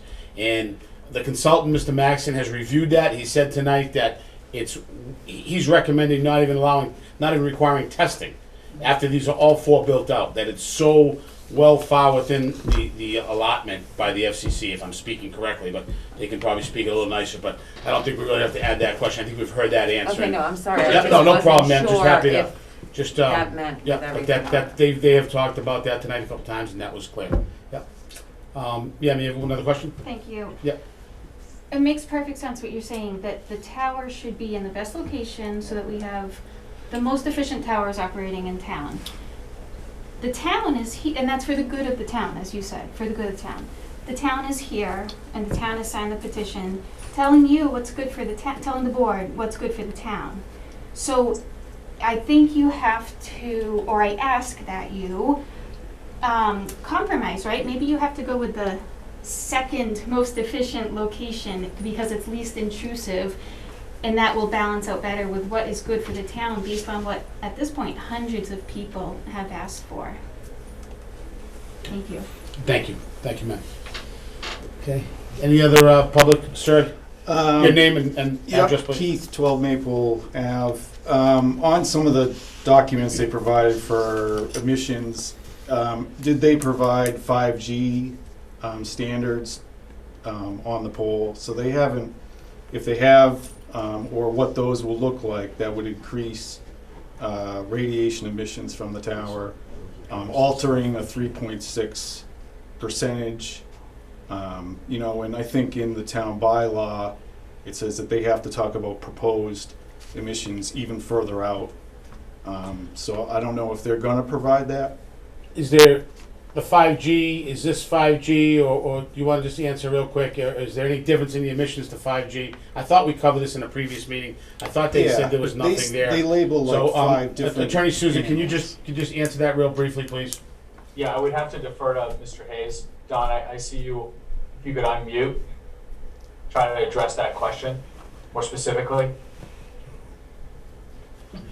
Right. Good evening, Don Hayes here. As far as the loading that was used for my emission analysis, it has all of the current loading that AT&T is putting out in what's known as a macro cell. Typically, AT&T's current version of 5G, which is their Citizens Band radio service, or their CBRS at 5.8 gigahertz, would not be a viable solution for them at this point. Therefore, it was not included. Would this at some point include the 39 gigahertz that AT&T has employed in some very dense areas? Perhaps in the next 5 years it might, but that would most likely follow the reduction of one of the other older technologies, such as GSM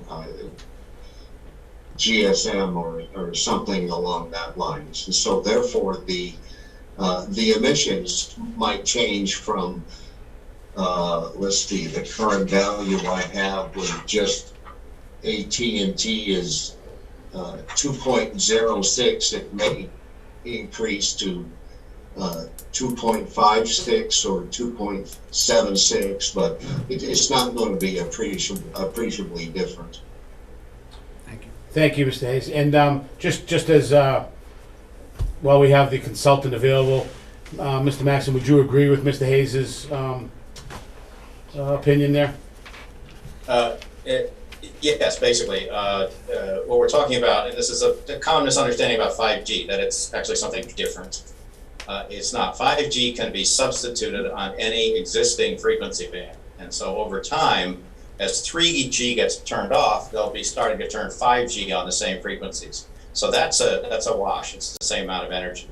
What Mr. Hayes was referring to was the fact that 5G is also designed to be allowed to use some of these higher frequencies. And so they could add those to the cell site. But if you already have 5 or 6 radio channels and you add another radio channel at a higher frequency, you're just adding, say, 15 to 20% to what you already have.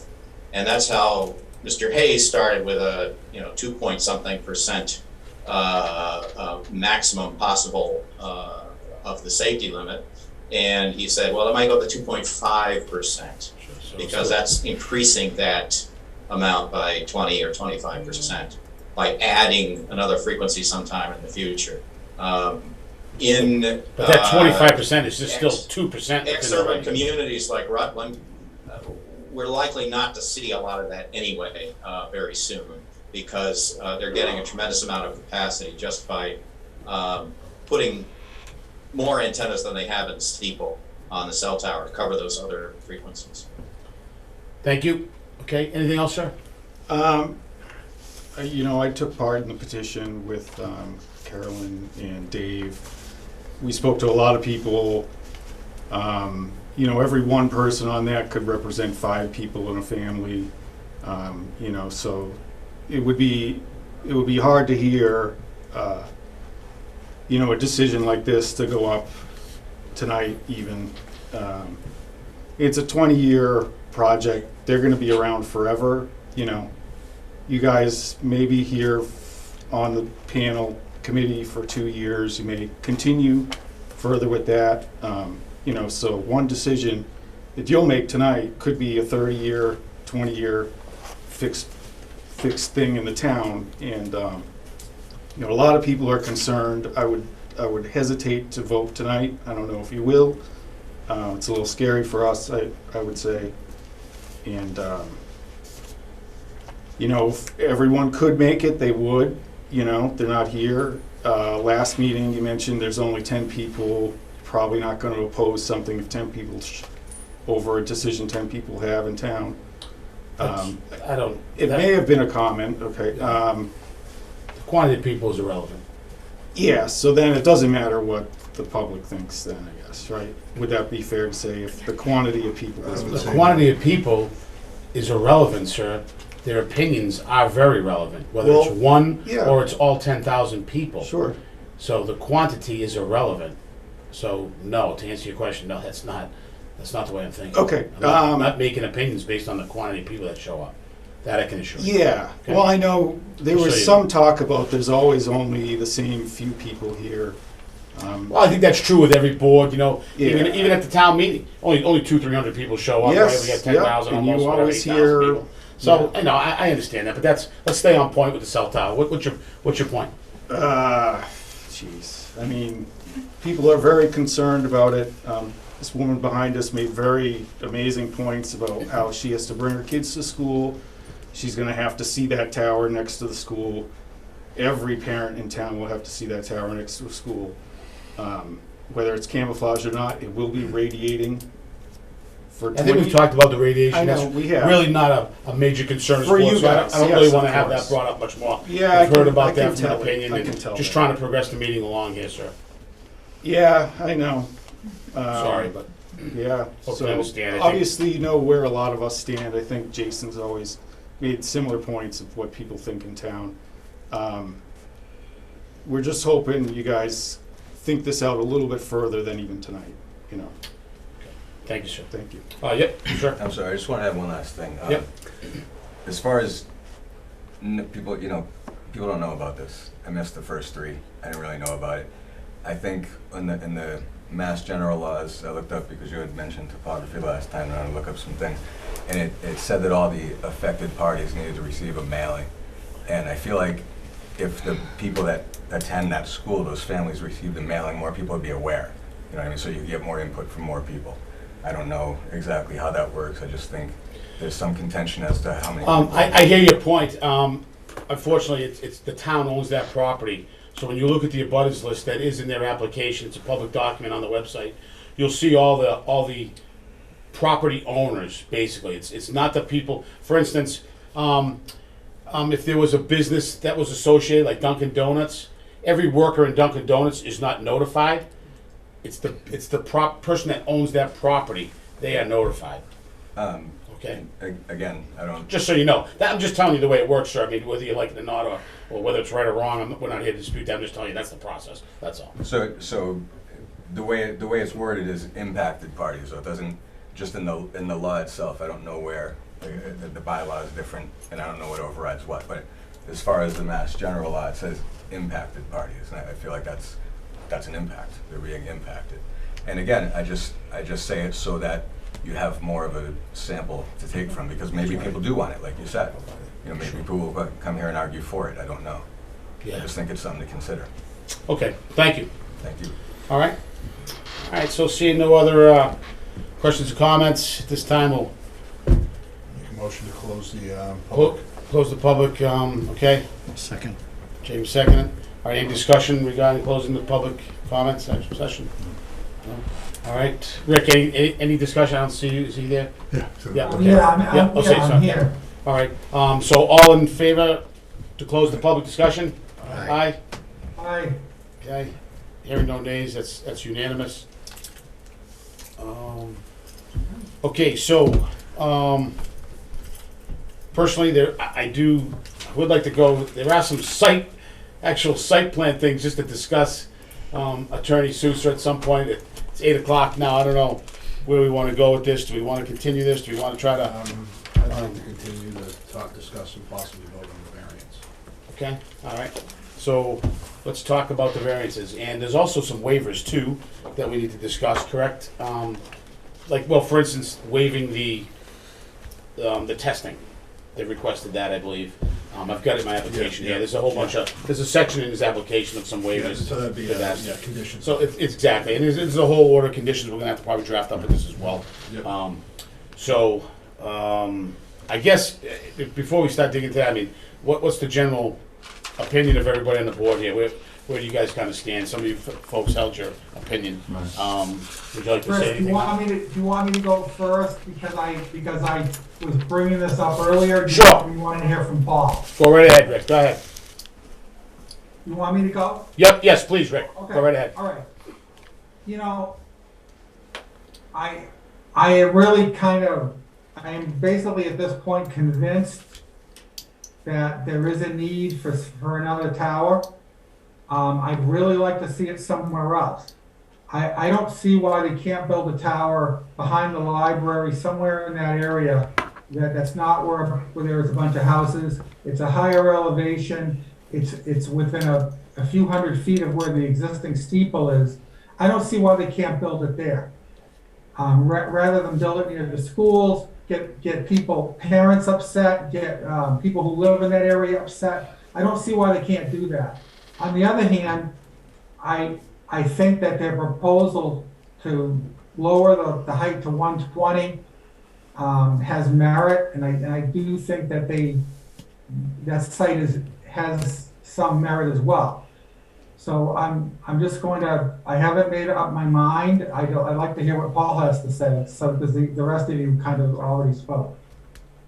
All right, thank you, Rick. Paul? I'll defer to anybody else who wants to speak first. I'd like to speak last, actually. The only thing I would add to what I already said is I think the 120-foot proposal is significant, for me anyway, and I think that makes it extremely less noticeable.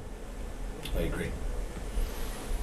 Well, I mean, I wanted to hear from the public, obviously we heard, and they're not in favor of putting that tower up there. And I was concerned about putting it in the middle of town as well, so. But we also were told, get the professionals, which we did. So the professionals come in and they say, you know what, this works. It's gonna work where you're gonna put it. There's got no impact to the surrounding community, as far as we know. And so now I'm saying, okay, well, do we want to put it up at 140 feet?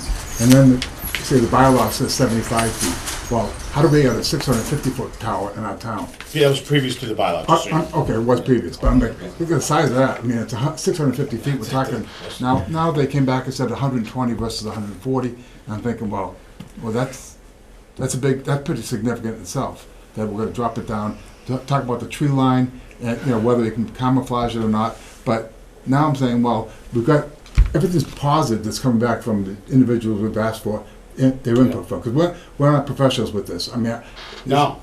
So we're learning as we go, like everyone else. So, and I hear the concerns of the public, but at the same time, they're going to put it somewhere. And if we don't have control over it now, you know, if it goes back to the courts, they come back with a 140-foot tower. I mean, I don't know how that works beyond this, but I'm thinking this is the time to control it. We put our order conditions together, Good point. and we control where it goes and how it happens. So that's what I'm looking at this point.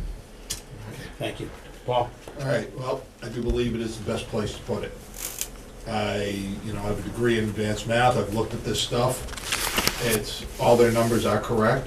The programming they use, the engineering is all correct. There's nothing to dispute any of their evidence. I've looked at their marketing maps. The marketing maps actually show gaps in coverage. You don't put, I also have experience in past in marketing and sales. You don't put gaps in coverage when you're marketing and you're trying to sell something and say you're not as good. I believe it is the best place. I believe that, the water tower does have its line of sight. My undergraduate communications line of sight, you lose coming down. That said, we have 225 signatures against it here in the town. The townspeople are saying, don't do this. Yeah. I think it's a big mistake. On their part, I believe that probably uninformed, but they're saying don't do it. Relinquish control. So therefore, I'm inclined to go with what the townspeople want in this case and not issue the variance. I look at it as if we were putting up somebody was coming to us with a variance on a garage, and the neighbors around it said, no, no, no. Even though it was the only option for these people to put a garage up, we've voted those down before, so I take the same stance on that. I disagree with all the reasons that they don't want it, but they're saying they don't want it. So therefore, I would be inclined to vote against a variance at this point in time. Chris, when it's appropriate, can I be heard? Please, you're right now. Paul, you're all set, right? Yeah. All right. Yeah, go ahead, Rick. I'm sorry, Paul, I thought you were done. Hey, all right, so Chris, I think we need to clear up a housekeeping matter, an administrative matter right now. I was under the impression that there's 4 voting members because I think Bob couldn't make one of the meetings. I also think that there's a methodology that's been approved that Bob could get, basically, even though he missed one meeting, get up to speed by looking at the minutes and, having all the materials, and he's been to every other meeting, to where he would be considered a voting member. So I need to know, I think we as a board need to know. Okay. Are there 5 voting members or 4 voting members? Because if there's 4, they've all got to be unanimous. That's correct. It's fine. We have 5 members on this one. All right, so Chris, are you going to make a ruling that Bob is a voting member, or do we need to study this further, or what do we do? Tamika, please. Yeah, we're going to talk a little bit here. Tamika, go ahead. If I may, Bob is allowed to be a voting member. There's something called the Mullins Rule, where if he watches the meeting that he missed and he signs a form with the town clerk, it states that he is now up to date and he can be a voting member. Okay. On the matter. Did you miss one of these? I had COVID. Oh, you had the COVID. Okay. All right. I don't remember. Okay. All right. Thank you, Rick. All right. So is that something you would do? Well, I mean, I've read the minutes, I followed all along, but Okay. Yep. I'll leave it up to you whether you think I can or I can't. Okay. But I did miss a meeting. I mean, it sounds like Bob can be a voting member. Yeah, it does through the Mullen Rule.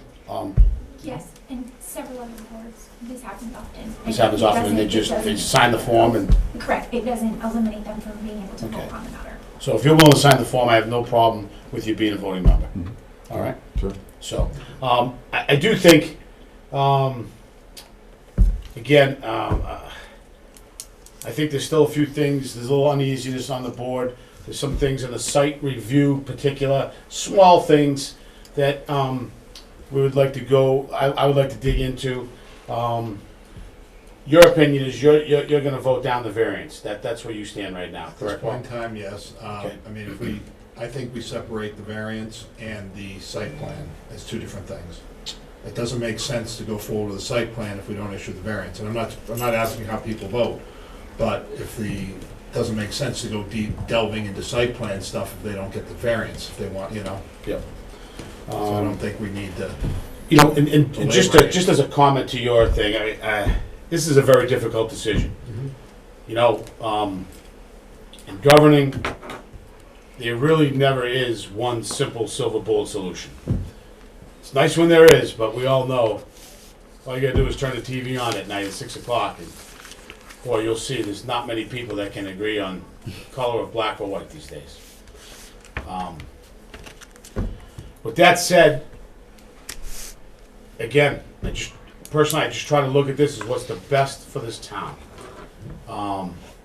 Wherever a tower goes, there will be people to oppose. I don't know of any spot in Rutland where you'd put a tower that no one's gonna say, hey, everybody's gonna agree on that's a wonderful spot. I wish we had that location. I wish we knew, and it would solve all these carriers' needs. But regardless, it's a tough decision. It's a hard thing. We're hearing what you're saying, but I do think, different from what you said, Paul, when you're talking about a shed or something like that, that one thing impacts one person. This tower impacts everybody in the town, not just you people. It certainly impacts you people a lot that you don't want it next to you. I just feel that overall for the co-location and the best thing for the town, that this is the best location. And managing this height is gonna be the best thing we can do for the town. So that's my opinion right now. That's where I stand. I just want you all to hear it from me. I respect your side, and I just wanted that to be said. So at this time, I think we'd like to, man, the public discussion has been closed, I'm sorry, okay? I appreciate your concern, but we've closed that portion, okay? At this time, Attorney Sousa, do you have any other comments that you'd like to close out with? I don't have any other comments. I'm amenable to discussing some of the other conditions that you'd like to discuss relative to site plan and shrubbery and things of that nature. I'm happy to address those either tonight or through a continued hearing. It's your pleasure, Mr. Chairman. All right, thank you. Mr. Maxon, do you have any other comments? And what's just one question I would like to ask you is, overall, do you feel this is a good proposal for the town, or do you think this is a mistake for the town in your experience, in your opinion? I know that's a tough one to put you on the spot, but you're getting the big bucks. Yeah, generally, I try to stay out of giving my opinion because, some people say I'm jaded. They would ask me, would you have a cell tower in your backyard? And I'd say, well, yeah, actually. I'm probably not a good reference for that, but I think you're doing what needs to be done, which is looking at the impact on the residents and the people who use the town property with the schools. You're looking at the benefits to the town. You're looking at whether there are alternatives that might be less objectionable or require no variances. I don't think there are any. So you're weighing all of the facts. And I also would just like to point out, you have 2 applications before you.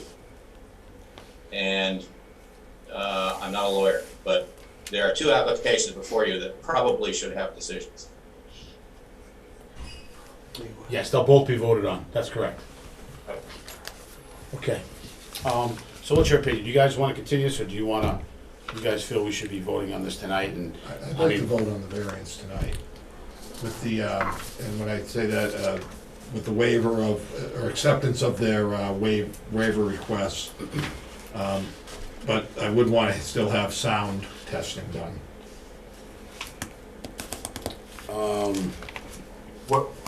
We're amenable to that. I just personally, I think we should spend some time, and it's 10 after 8 right now. So I'm inclined to just extend one more meeting here. Mhm. And I'd like to go through the waivers with the applicant. I'd like to just go through some of the site plan issues with the applicant, just to tidy this thing up and make sure, that's just my opinion. What's the general feeling of the board? Do you guys think this is ready to be done tonight? Because I've got a lot of things I want to still review with the applicant. Well, again, the site plan I look at as a different issue. So if the variance passes, then extend into a site plan, absolutely, and go into all that stuff. I'm looking at strictly the variance. Because if the variance doesn't go through. Chris, I think we should continue the meeting because I think there was a lot presented tonight and I want some time to digest it. I don't think I'm the only one on the board that feels that way. Okay. I would also say, just from an applicant's perspective, from a procedural standpoint, as we discussed, I do think we need 5 members to be able to vote. And if the member needs to still review that one video that he missed, I think that needs to be done. Yeah. Makes sense. Yep. I think we're gonna just continue this for one more meeting here. Hopefully we can get things to a point to a decision here. What's the, Tamika, what? 29th? June 29th. Attorney, June 29th, is that, Yes, I believe that works for me. I'm just confirming right now. I will be remote on any Yeah. future. Yes, that works for me, Mr. Chairman. okay. It's good for me. Rick, is that good for you? June 29th? I think it is. I'm pretty sure that it is. Okay. 6 PM, June 29th. Bob, works for you? Jacob, you good? Yes. Okay. Does the board feel we need Mr. David Maxon to be online for that hearing, possibly? Or do you think we're pretty much all set with that portion of this? No, I think he did a great job. Yeah, me too. They probably, I don't think he needs to be there. yeah, okay. All right, terrific. I agree as well. If I may, Yeah. Oh, I need shucks. a motion to continue. Okay, yeah, we will. If you're composing conditions that relate to the stuff that I'm familiar with, I can be helpful in composing conditions, but you may just be dealing with some standard site plan-oriented conditions, in which case I'd agree. Would you be willing just to zoom in on the June 29th? Are you available for that, David? I have a 5 PM that probably will last an hour or less, Okay, so I should be able to, yes. okay. All right, terrific. All right, so we'll invite David to the next meeting as well. It can't hurt to have him again. That's a good point he brings up, forming some ideas, and he's got a lot of experience doing that, and that he certainly can help the town and represent the people as well. I'm sorry, Mr. Rukiki, that the public discussion's been closed. I just wanted to ask about your operation for the next meeting, expectations, agendas. What could the public expect? That's all. Let me get to it, sir, thank you. Sure. So again, we're gonna continue this hearing. There's some site plan specific things about the roadway and drainage and things like that I would like to discuss. Just go over some conservation things, maybe hear from the applicant how he's making out with the Conservation Commission, just to kind of close that loop and tidy that up. And then start to form order of conditions. We wanna go through these variances in depth and the waivers, just to go through those and see which ones we're gonna grant, which ones we won't, what the board's opinion is on those. Obviously, we'll have to vote on the variances. The waivers, we either grant them as part of the special order conditions, or we do not grant them. And any other items we want to add in for mitigation for the, whether it's camouflage, whether it's, certain other things we can put in order of conditions, tree growth around the facility, all things like that, okay? We could do, and that's, and then we'll discuss that height, finalize the variance if we're gonna approve that or not, okay? Okay. So that's basically what's gonna be the next agenda, Attorney. It might be a good idea, Attorney, to have your civil engineer maybe present first off, and we can try to get him out of the way first, the civil stuff, and that'll give Mr. Maxon a little 15, 30-minute buffer to join us in case he gets held up at his 5 o'clock Zoom, okay? And we'll try to get your He's with us tonight as well. Okay. Tom Johnson. All right, I'm sorry, okay. Thank you, Tom. So maybe just we'll try to get him in and out quickly. Not too many things, just have some quick questions to go through with him there. All right?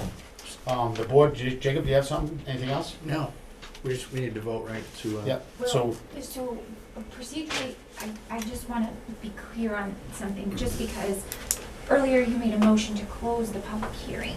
So technically, we can't continue the hearing unless we rescind that motion earlier. Okay. With that being said, if we continue the hearing, then it's gonna have to be at the board's discretion as far as public participation Okay. at that point. Okay. I would just need Paul and Jake to rescind their motion that they made earlier to close the public hearing. The motion was to close the public comment portion of the hearing, not to close the hearing.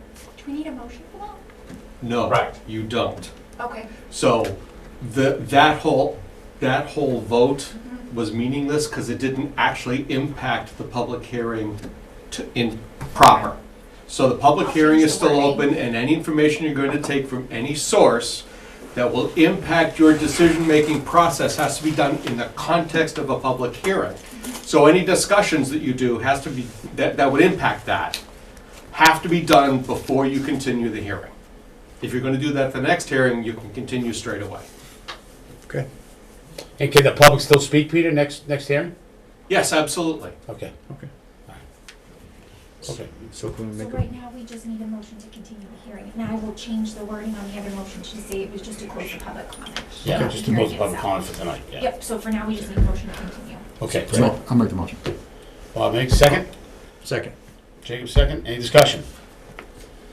Hearing none, all in favor to continue the cell tower site application and variance? All in favor? Aye. Aye? Aye. Thank you, Rick. Hearing no nays, the motion is unanimous. So we will continue this hearing till June 29th, 6 PM. And Tamika will be putting out the agenda within the week or so prior to that meeting, and we'll go from there. Thank you very much. Thank you, everybody. Thank you, Mr. Chairman. Thank you. Members of the board. Good night.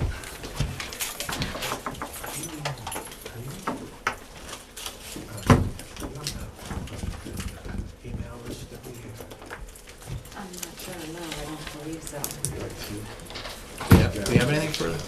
Okay. I don't think so. I'll do an agenda here. Acceptance of, we already accepted the minutes. We did the minutes, Yes. yeah. Any other new business or any other items? Okay. Do we have a motion? Just, Bob, how does Bob go about doing what he needs to do? So Bob, you're just gonna watch the recording, and then you're gonna stop up at the town clerk's office, and Anita has a form that you'll sign that basically just confirms Okay. you did that, and then you are eligible to do voting. So I just go in to the town site and it will be, that meeting will be there? I'll send you the link. Okay. It's on YouTube. Yeah. Do you remember which one So it was? I got COVID like the first week of April, 'cause it was actually the week of Easter, because I couldn't go to Easter. Oh, okay, so it must have been, I think we had, yeah. I'll look back at the meeting minutes to see Yeah. which one I had marked you absent for, and then Yeah. I'll send you the link to Yeah, that one. it was right around the first part of April though. Yes, yep, that's fine. And then I get you the form, but I believe that Anita has to clock it in, like sign it and clock it in at that time. But they're Monday through Thursday. You're able to stop. That's right, I'll get there. Okay. We still have to work. We still have to close the meeting here. Motion to close the meeting. All right, Paul, do we have a second? Second. Jacob, second. Any discussion? Hearing none. All in favor to close the meeting tonight? Aye. Aye. Any hearing no, nay, hearing all unanimous? Yeah, it's unanimous. Meeting's closed.